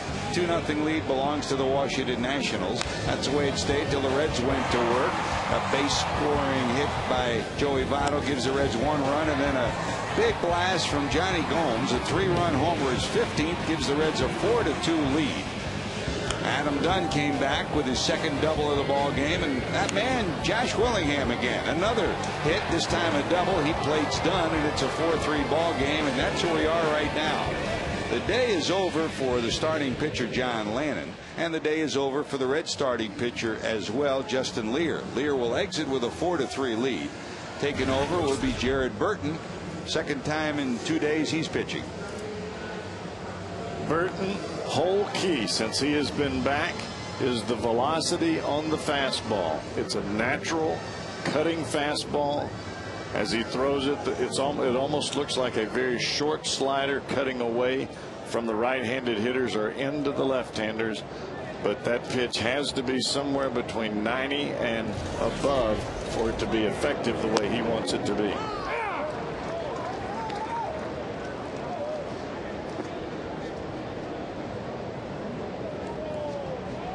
There's Nieves hitting in the 8th spot.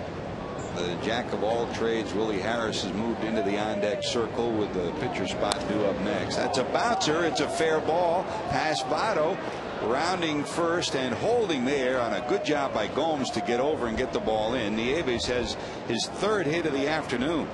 3 singles. And a nice job by Gomes to hustle over there and prevent him from turning it into 2. That ball looked like he hit it right off the end of the bat. Okay, cue ball, corner pocket. I got it.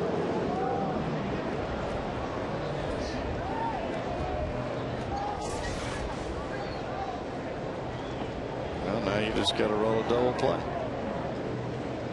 So a good pitch doesn't always mean good results. That was a splatter of a hit down the first base line. So Nieves is on. Here's Harris to pinch hit for Bergman. And the Reds hoping to turn one here.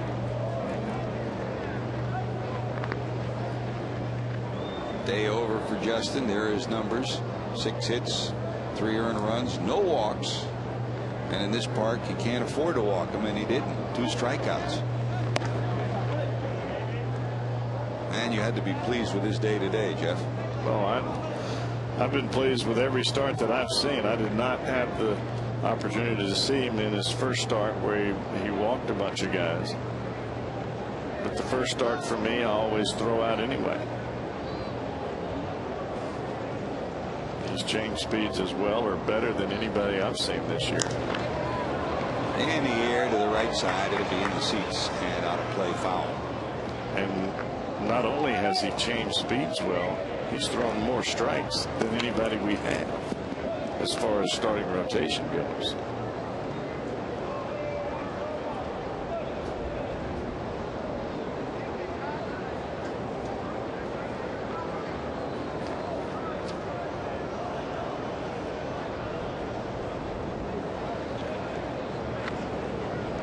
Ball, 1 strike. Lifted in the air to left. Here comes Ballantine. He'll get there. 1 away. Back to the top of the order, Niger Morgan. Hey, catch Bearcats classics and relive last year's Big East championship season by watching a great game from 2008. Monday at noon, the Bearcats battle the Orange in conference showdowns on your home for the Bearcats, Fox Sports Ohio. It's Monday at noon. UC against Syracuse.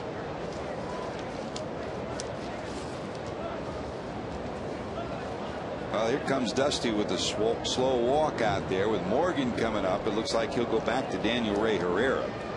Herrera struck out Morgan looking last night, and he looked bad against him. So I think Dusty's looking for some of the same magic. So that'll be it for Burton. Herrera's on his way in while the pitching change takes place. We'll take time out for these messages. You're watching Reds baseball on Fox Sports Ohio.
Just select any sandwich on the everyday value menu. Choose to make it a foot long or a 6-inch fresh value meal with chips and a drink for only $5.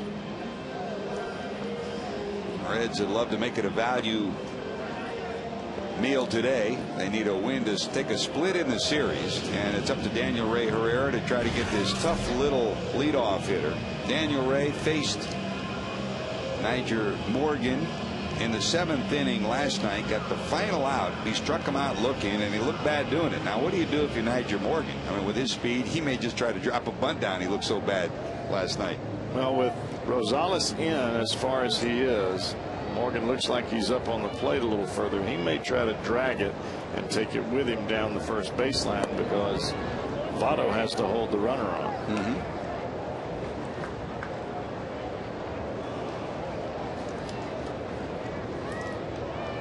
There's ball one from Daniel Ray. Morgan lined out and grounded out twice, 0 for 3. There's a strike. I mean, you talked about it. The Nationals hitters facing Lear. You know, they hadn't seen him before, so let him pitch his game. It's the same story. You haven't faced Daniel Ray Herrera before. It's a different look.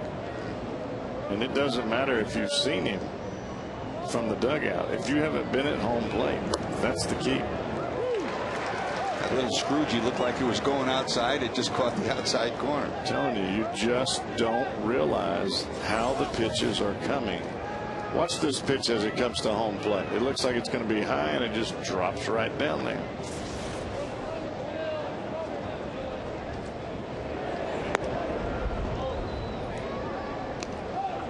Two balls, two strikes. You can sit in that dugout all day long and say, well, that pitch looks like it's doing this, it's doing that. I'll be able to. You get up there to the plate, good luck.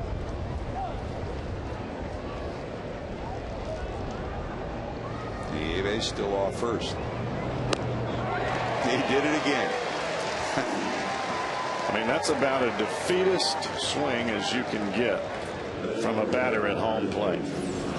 He just throws the bat out there and says, I give up.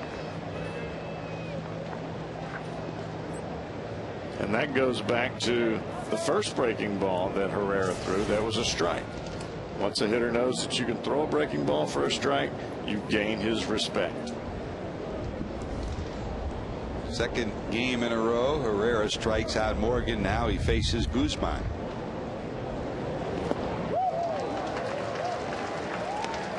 Guzman, the switch hitter, batting from the right side. Now struck out his first time up, bounced out and lined out, 0 for 3 in his at-bats against Lear. Hitting from the left side. Strike one.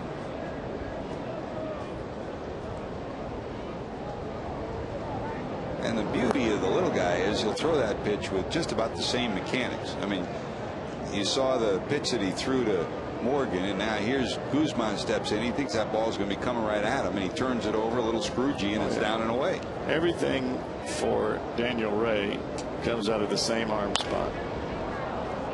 Lazy fly into right. Under it is Gomes. He's got it. And after the leadoff hit, Johnny Gomes and Burton get out of trouble here in the 7th. We'll keep it right here. Time for God Bless America, performed by the Ohio State University Alumni Glee Club. You're in for a treat. Let's go to Joe Zierhusen.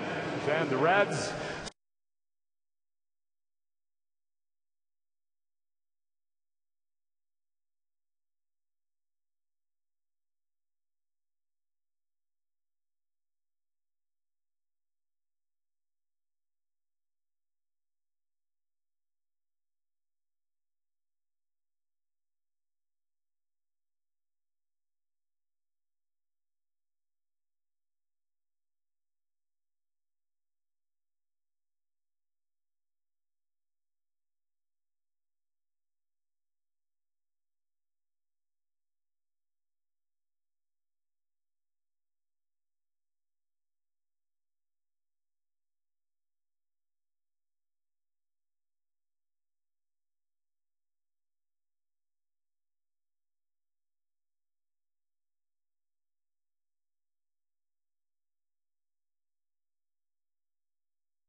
Always great to be treated by the Ohio State Alumni Glee Club, and we even got a little bit of hang on Sloopy in between innings too. That with a hot dog, you can't beat it. We're at the ballpark, and so far so good. Smiling side of the scoreboard for the Reds. 4 runs, 7 hits, and errors, 7 left for Cincinnati. 3 runs, 7 hits, and error, 5 left for the Nationals. Joey Votto coming to the plate to lead off the bottom of the 7th inning. He'll face Jorge Sosa, the 29-year-old lanky right-hander, pitched against the Reds on Friday, 2/3 of an inning and 1 hit against Cincinnati on Friday, his 9th appearance. Now, the one thing that Riggleman and McCaddy, the pitching coach for the new pitching coach for the Nationals, will demand is that these pitchers throw strikes. You don't throw strikes, you're out of the game. Joey struck out, singled twice, the second time knocking in the Reds' first run. And the changes for the Washington Nationals, you know about Jim Riggleman taking over as the manager for Manny Acta, who was relieved of his duties. And when that transpired on July the 13th, also Pat Corrales came back. Corrales had been down in the minor leagues. Great to have him back at the major league level. Boy, the former Red and a brilliant baseball tactician, and you talk about baseball knowledge, baseball stories, and baseball eyes. His eyes peering all over the field all the time. Nothing will go by that man down there. He's one of the best sign stealers, one of the best tendency projectors in baseball. 2 balls, 2 strikes. And earlier in the year, Steve McCaddy took over for Randy St. Clair as the pitching coach. That occurred before the managerial change. And there are a lot of pitchers and position players, George, for this Washington Nationals ball club and organization that are getting an opportunity to play right now to make this ball club for next year. This isn't all about just for the month of August and September. This may be for the future. Votto slices it down the left field line. It'll be 3 rows deep. Belliard can't get to it. When you fold up an opportunity here, or you waste an opportunity here, you may not get another one. Jim Riggleman, a no-nonsense guy who is trying to instill pride back in a Nationals team that was the worst defensive team, had the worst starting pitching and worst relief pitching numbers for the first half of the season. Not an easy road back. And they've lost 3 of their projected starters due to injury this year. And Joey lines it to left, sinking. Willingham will haul it in. He almost had his 3rd hit to left of the ball game.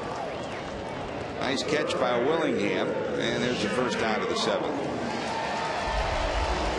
Don't forget, follow all the Reds action with MLB.com's @Bat 2009 on your iPhone and iPod Touch. Get real-time play-by-play, video highlights, and live audio broadcasts. Visit Reds.com on your iPhone or iPod Touch to purchase, and don't miss any Reds baseball all season. You were talking about Riggleman, George, and I played for him in winter ball, and the biggest thing that he emphasizes is execution of fundamentals, because he believes that if you execute the fundamentals, you give your chance, your team a chance to win, a better chance to win. And those are things that really catch his eye, especially when you misplay bunts, or you don't play a ground ball correctly, you don't get behind a fly ball in the outfield and throw to the right base.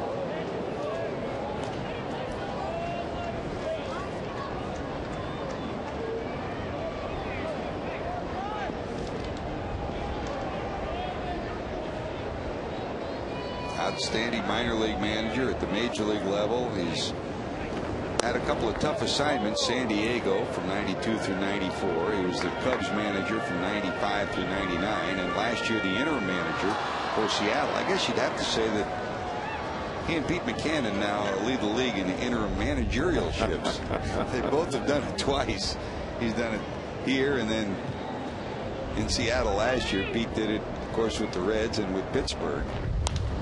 Gomes, who hit the 3-run homer, skies this one behind home plate. Nieves has it, and there's 2 away. Johnny had the biggest hit for the Reds today. He followed Votto's single that knocked in a run in the 5th with a 3-run homer that gave the Reds a 4-2 lead. His 15th homer of the season and 4th homer of the series.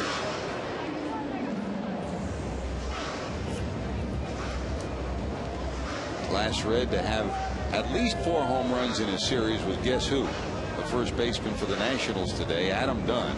He hit 4 against Texas. That was back in 2007 in the interleague series in June.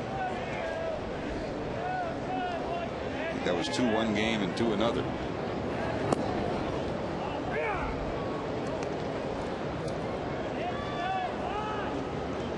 Dunn has 1 homer in this series. It came last night, his 31st of the year.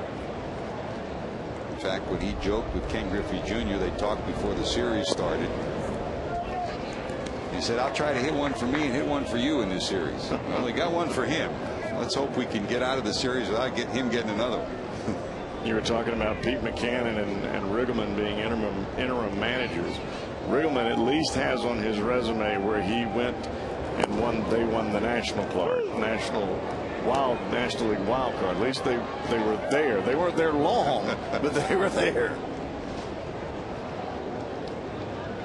Well-respected baseball man for so many years.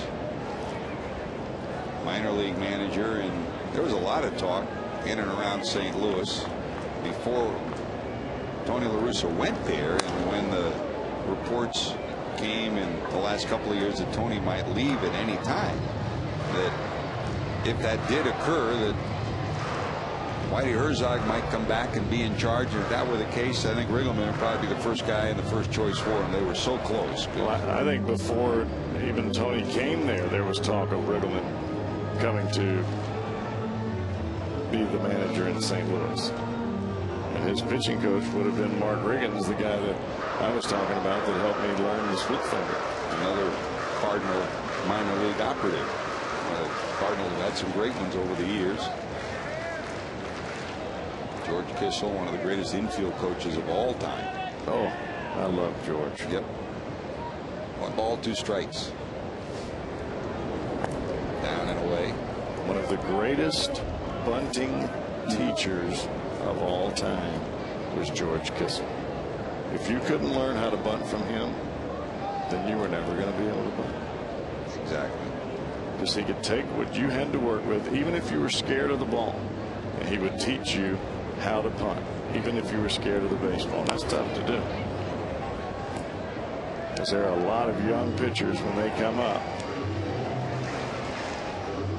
they don't want any part of that baseball.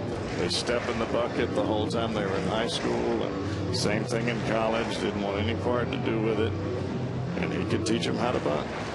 It was George Kissel that took Mike Shannon and made him a third baseman when they signed Roger Maris. It was Kissel who took Torrey from behind the plate, taught him third. It was Kissel, go down the list, that did it with player after player. A great man, George Kissel. Reds go 1-2-3 in the 7th. They still lead by 1. We're heading to the 8th.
Truck of the Year.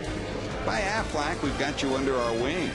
And by your Cincinnati Northern Kentucky Honda dealers. Visit mycincinnatihondadealer.com for current offers.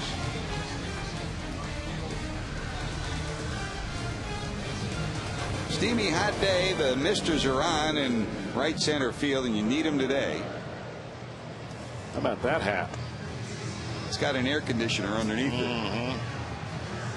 The line score: 4 runs, 7 hits, an error for Cincinnati. The Reds have left 7. 3-7-1 for Washington. They have left 5. Nick Massett will come in to pitch.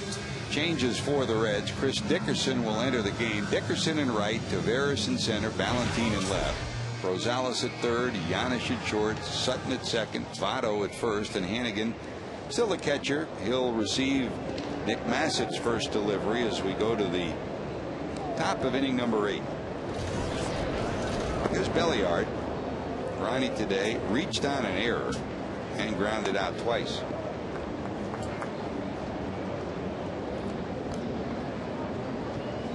And a perfect example of what you were talking about in terms of execution and fundamentals with Jim Riggleman.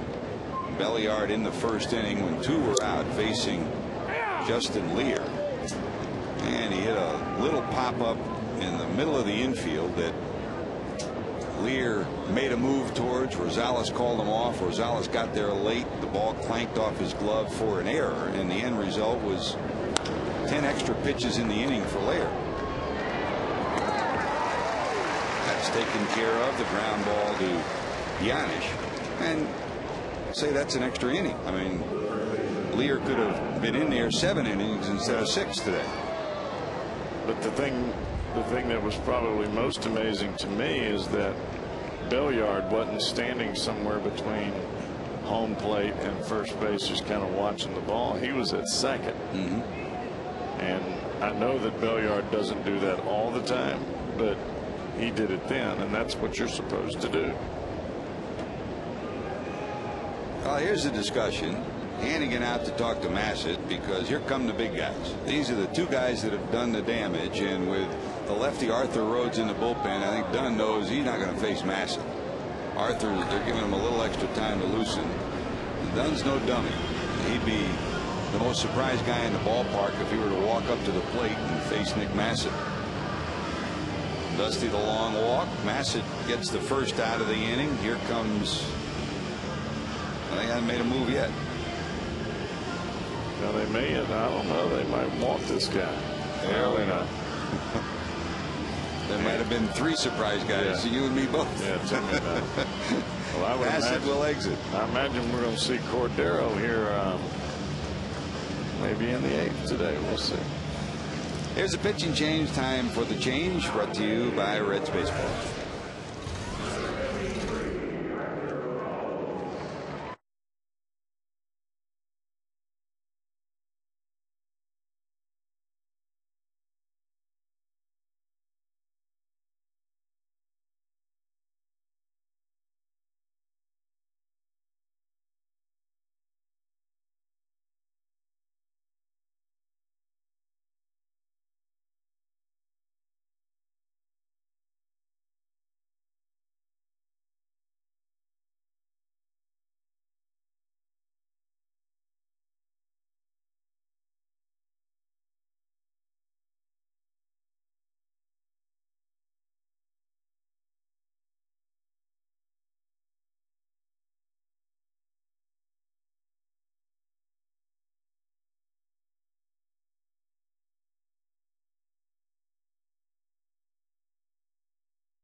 fantasy football with more customizable features and new ways to play. Log on to foxsports.com on MSN. Join the next generation of fantasy football.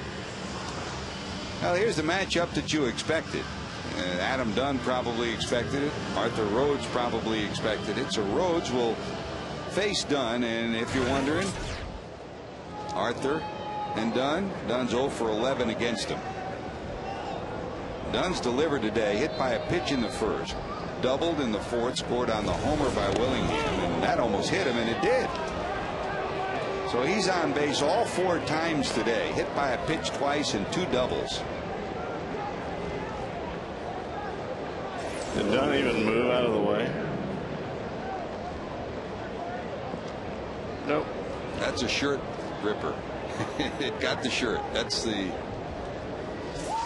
beauty of a loose fitting shirt, huh? That's the old, I'll let it hit me so I won't strike out. And he represents the tying run here in the 8th, and he's bringing up the hottest hitter that the Nationals have right now. Willingham hit a hard shot to short. Giannis took care of that in the first. Hit his 19th homer, 461-foot shot to the upper deck and left in the 4th, and he doubled in the 3rd run in the 6th.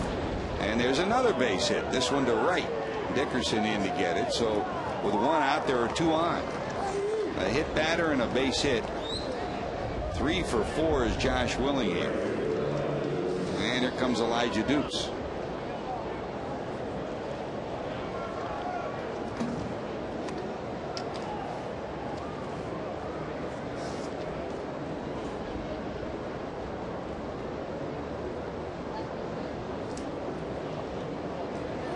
Rhodes represents the last lefty in the Reds bullpen. Still available, Carlos Fisher, and of course the closer Francisco Cordero. Kip Wells pitched 4 innings last night, so it's unlikely he's available today.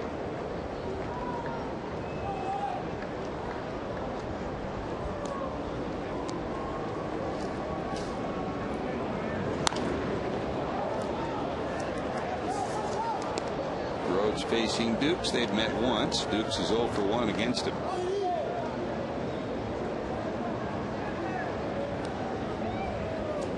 Dukes today bounced out, flied out, struck out.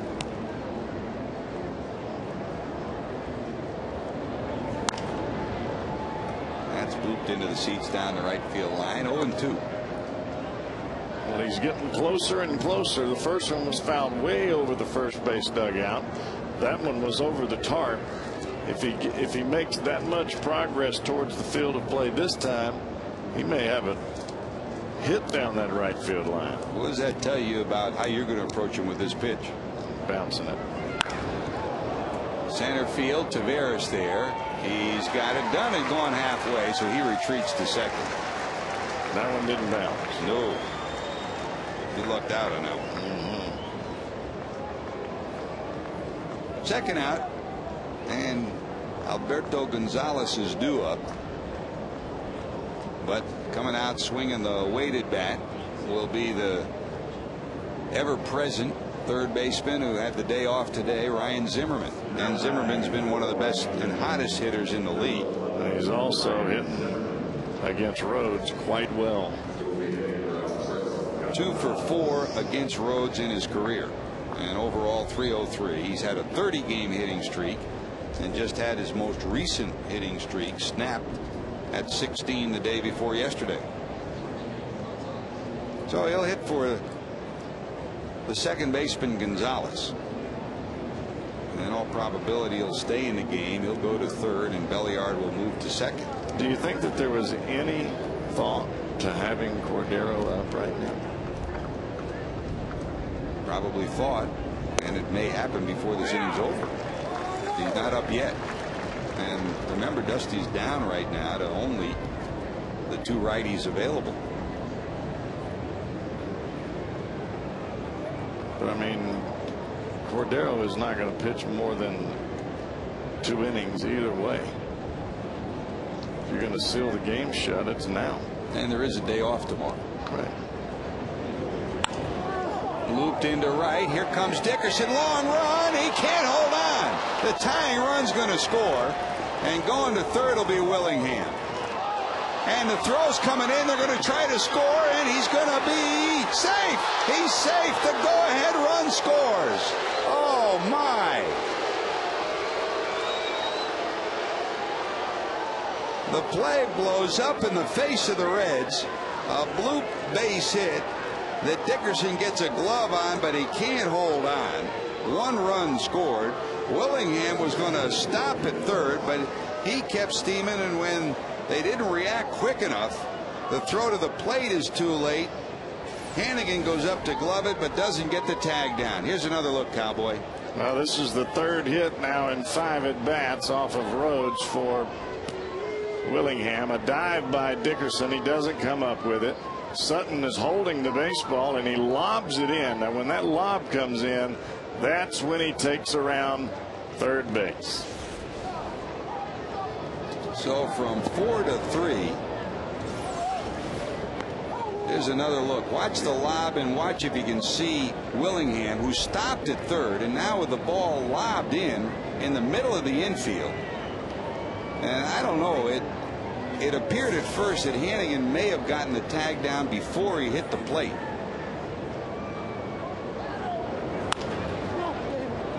Bouncer down to short, but it is 1 out too late.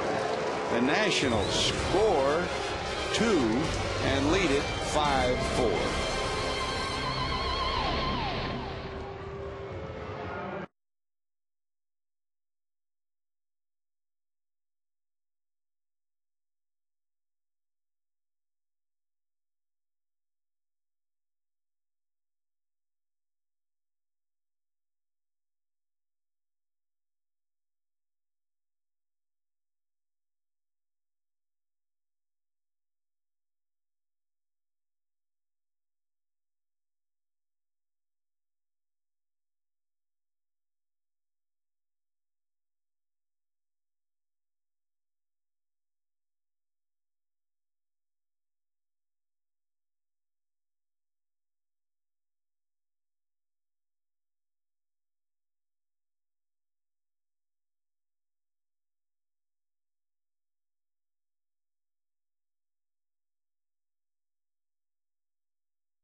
Plays at shortstop.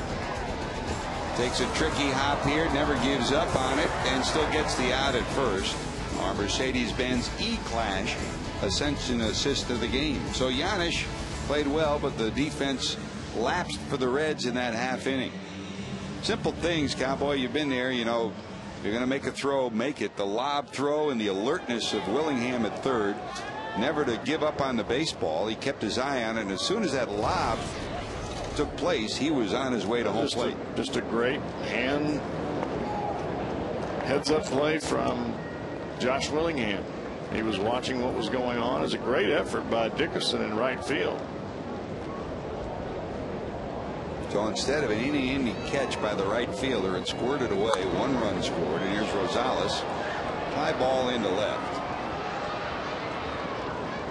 Willingham takes care of it. And as we suspected, Zimmerman stays in at third, and Ronnie Belliard will move from third to second.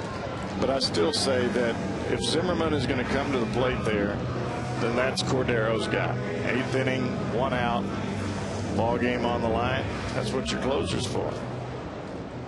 You would say either way, either that or if you'd started the inning with Rhodes, Massett maybe. In any event, here's Giannis. That's a banger in the center, a base hit. Tell the tying run on. And here comes Hannigan. Giannis' first hit of the afternoon, 1 for 4. Ryan got the Reds started in the 5th. A leadoff base hit. Justin Lear sacrificed him to second. After Taveras bounced out, Drew Sutton worked a 2-out walk to keep the inning alive. Then Votto singled to give the Reds a run. They trailed 2-1, and then Gomes' homer, a 3-run shot, gave the Reds a 4-2 lead. They had that lead till last inning. Sosa to the stretch. Giannis off first. The hit by Ryan is lone hit of the day so far. 1 for 3. Celebrating birthday number 29 is number 29.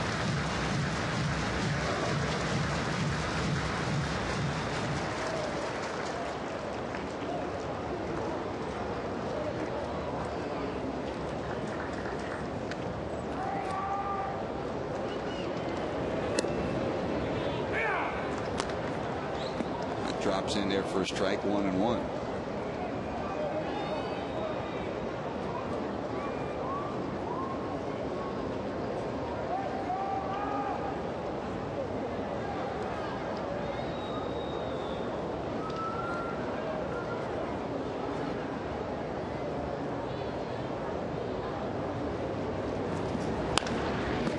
Slap foul. Don't forget the off day tomorrow. Then the Reds will host the Giants, and 2 of the top 3 earned run average leaders in the National League will be appearing here in Cincinnati. Tuesday, Homer Bailey against Tim Lincecum. His ERA of 2.19 is number 1 in the league.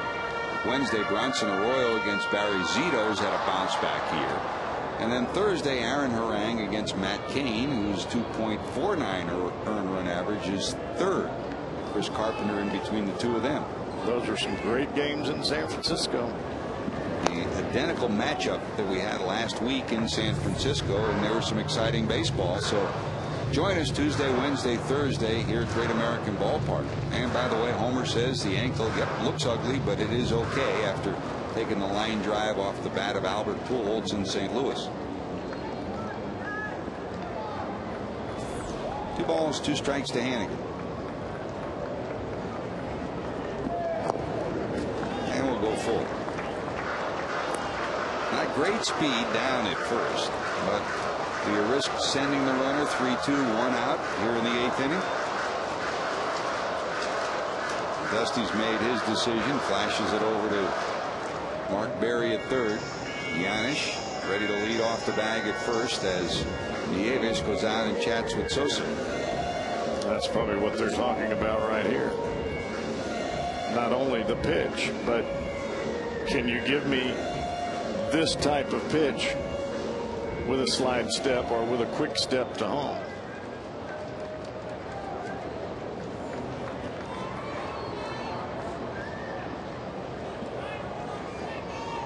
Sosa to the stretch. Runner going. Line drive, but foul. He definitely gave a slide step there. Much quicker to home plate than he was before. And got the ball up a little bit too. That's usually what the end result is. Yep. If you're not used to doing it, it will affect you. I just did. When I was pitching, I did a slide step every time. And that way it never bothered me. It took a while to get used to that. But once you did. Yeah, once I did. I just learned how to be able to throw the ball hard with a slide step. Going again in the air to the right side. To the warning track. Duke's calling. Morgan comes over, cuts him off, and hauls it in. That's the exact same spot where they collided with each other and the ball clanked off Dukes' glove. This time Morgan, the center fielder, took charge and gloved it. Second out of the inning.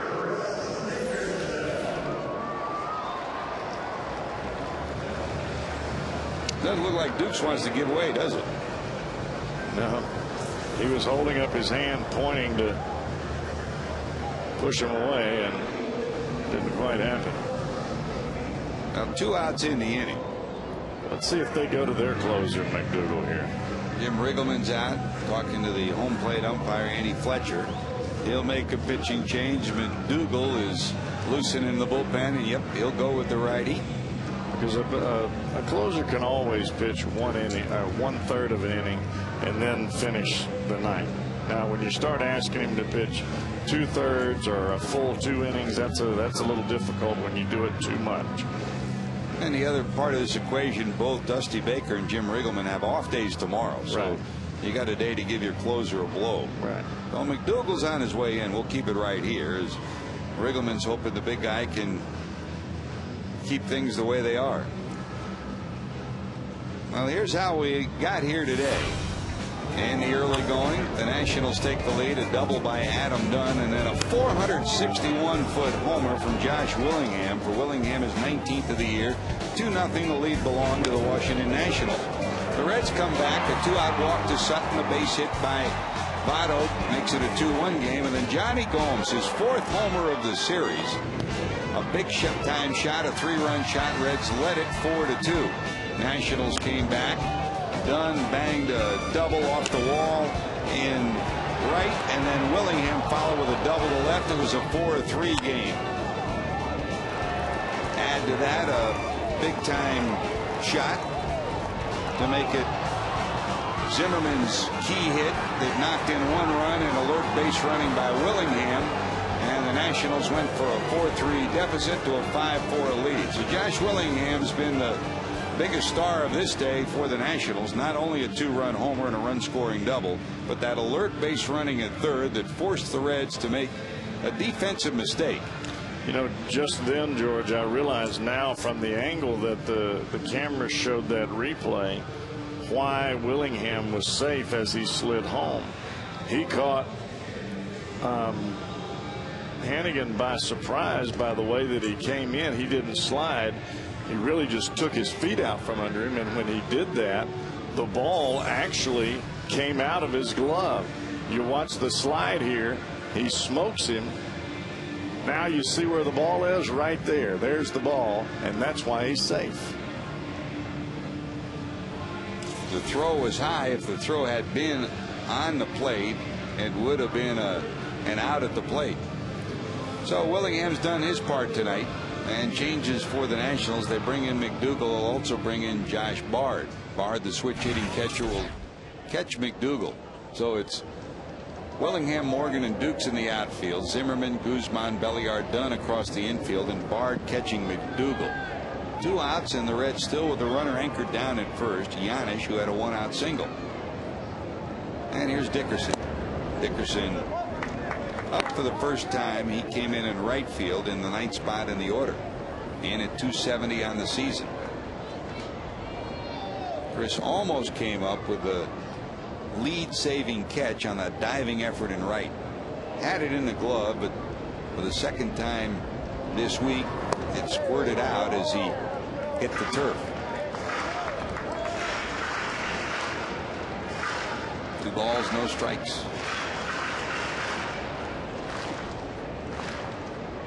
Giannis at first represents the tying run. Dickerson represents the go-ahead run. 2 homers, 13 knocked in for Dickerson. There's a bouncer down to Dunn. He'll smother it, then tap the bag. And the Reds leave a runner stranded. They trail at 5-4 going to the 9th.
ball that they couldn't get the bunt down, and alertly handled by Ryan Hannigan. He nails Willingham coming up third, and the Reds get the out they needed. That would have represented a key run. And a good job by the catcher, Ryan Hannigan, sniffing it out and slapping the tag down. The line score 5-9-1 for Washington. They've left 6 on. For the Reds, 4-8-1. They've left 8 on base. Here's Carlos Fisher, who will come in. Lance Nix enters the game in right. So it's Nix in right, Taveras in center. Ballantine is over in left. Rosales, Giannis, Sutton, Votto across the infield, and Hannigan behind the plate. And here is the new pitcher, Senor Fisher. Senor Fisher.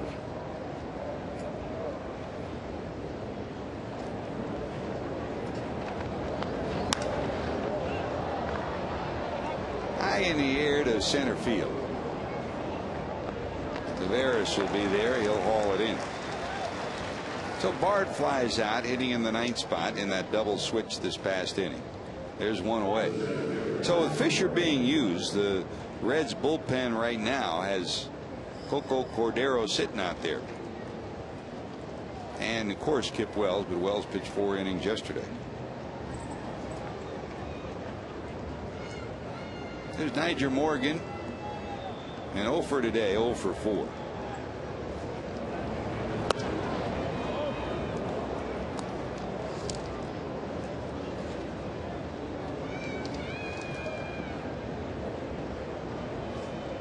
Morgan had a hitless first game of the series, but then had 2 hits in the second game, 2 hits in the third game, and he's been hitless today.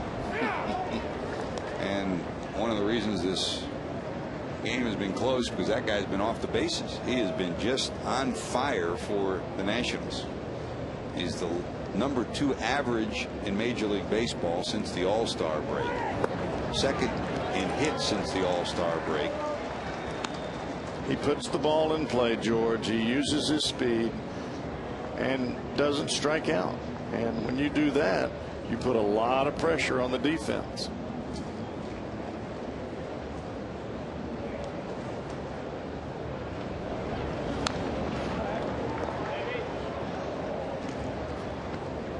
Fouled off, down and in. 1 ball, 2 strikes. Christian Guzman on deck.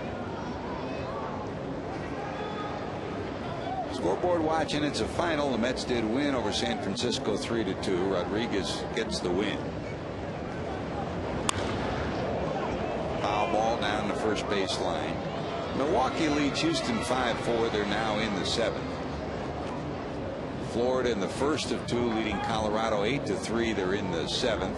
They got rained out last night, so they're playing a double dip in South Florida today. And the Cardinals in San Diego are tied 3-3 in the 5th. Later on, Philadelphia and Atlanta, Dodgers at Arizona, and a rain delay in Chicago where the Pirates are.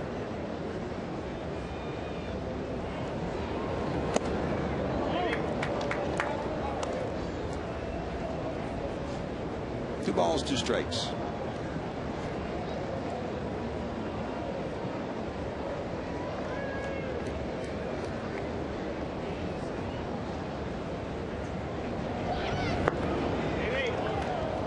Nothing further to report on David Wright, who was beamed last night by a Matt Cain, yesterday by a Matt Cain 94-mile-an-hour fastball. We send our best wishes to him. He did suffer a concussion. Scott Rowland commiserating about him and with him today before the game. He's been through the same thing. And no further medical report on Rocky Kuroda, the Dodger pitcher who was hit by a line drive last night and had to be carted off the field in Los Angeles. Was it Jared Wright that was talking about the extra protection in the helmet? That I remember somebody talking about it. I can't remember exactly. Yeah, they've got a new helmet now. They do like a shock protection helmet for hitters, at least. Right. Morgan's retired, so they've kept him off the bases 5 times today, 2 away. But is that helmet in use yet? I think Rick Stowe, the Reds equipment manager, saying that it could come as early as next year. You know, that they've shown it around, and the reports are that it could be in use as early as next year. Couldn't come soon enough, if you ask me.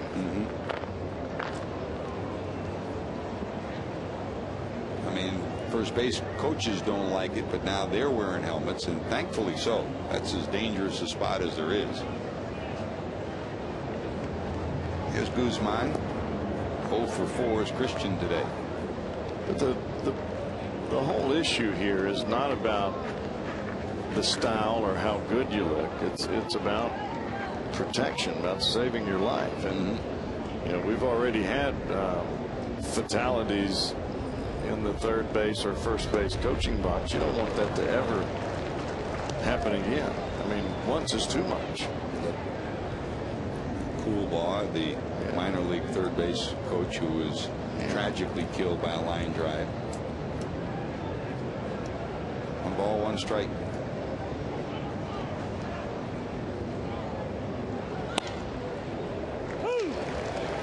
As far as umpires behind home plate and the catchers that are back there, I mean, you obviously want something that you can play in and it can still be mobile, but my goodness, you got to have as much protection as you can have.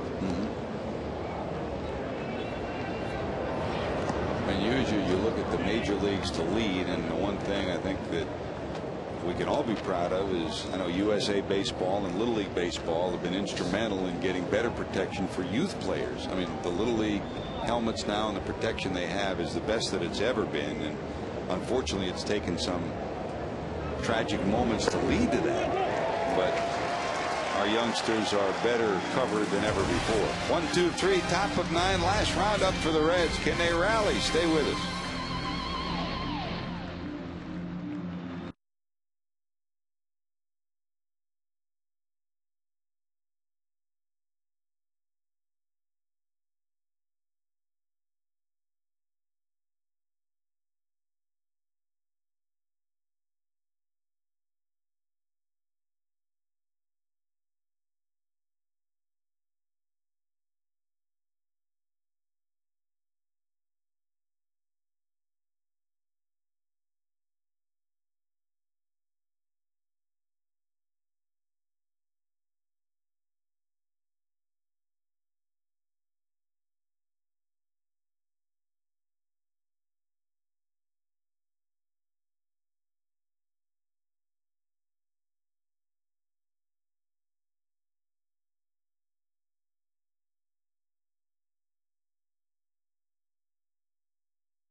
Last round up for the Reds here in the Queen City, trying to get something working against the closer for the Washington Nationals. Rally caps abound. Crowd here at Great American Ballpark, 18,030, hoping the Reds can turn it around in the ninth. And for Cincinnati, the good news is top of the order coming up. Willie Taveras will lead it off, then Sutton, then Votto due up. They'll face McDougal. Big, tall righty. Ready to deal to Willie. Taveras today on base on an infield hit in the 6th inning. 1 for 4 afternoon for him. In his career, Taveras 0 for 3 against McDougal.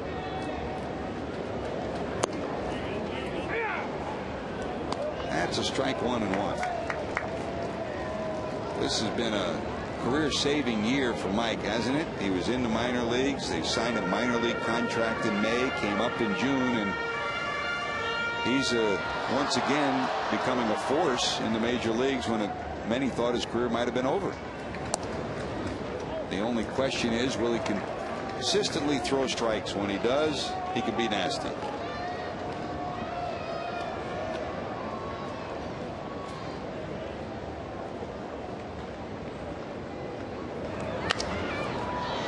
Broken bat bloop. Guzman has it. One away.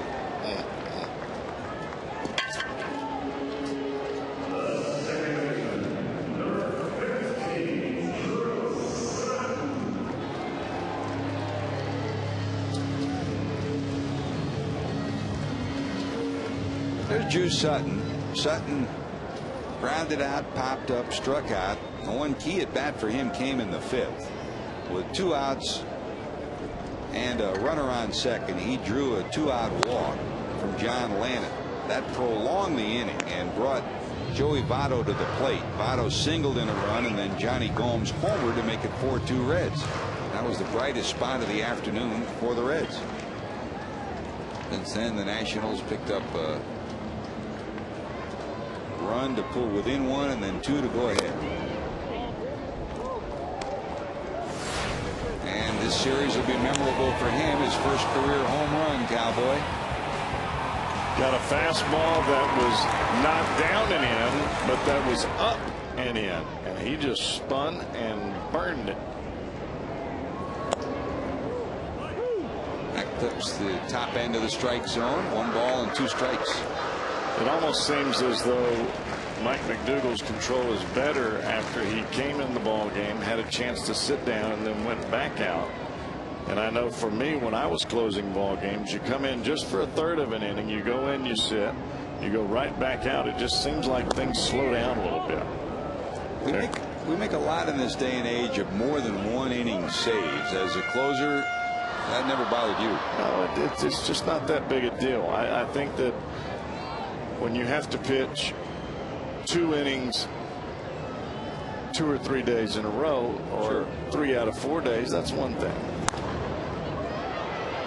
Down to third. Unbelievable play. Ryan Zimmerman, that's his 3rd brilliant play against the Reds in this series. Boy, did they bring him in at the right time, not only with the bat but with the glove. This keeps Sutton off the bases. That's Gold Glove caliber. This is one of those plays where you don't even look to where it's at. He's not even facing it, but in the back of his mind, he has an idea about where first base is in regards to where he's going, and he turns and he makes a strike throw to Dunn at first base. As you said, George, Gold Glove caliber. Man, Reds down to their last out. Here's Joey. That's down and away for a ball.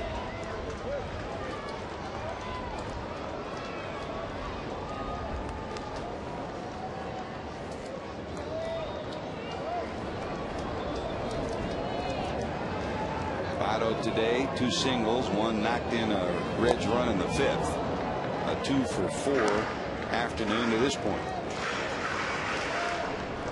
That ball there was 99 miles an hour as far as the velocity, but it still had some semblance of sink to it.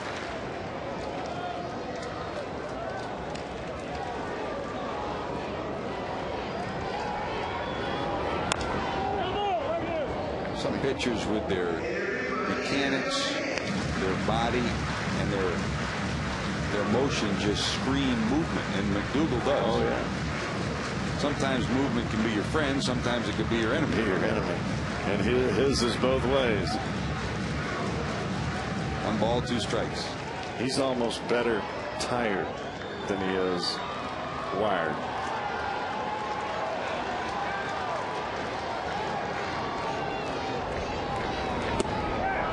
He gets Joey, and that'll do it. A 1-2-3 ninth. Dusty Baker's Reds with a 4-3 lead late wind up losing this one 5-4, and Jim Riggleman's Washington Nationals continue to be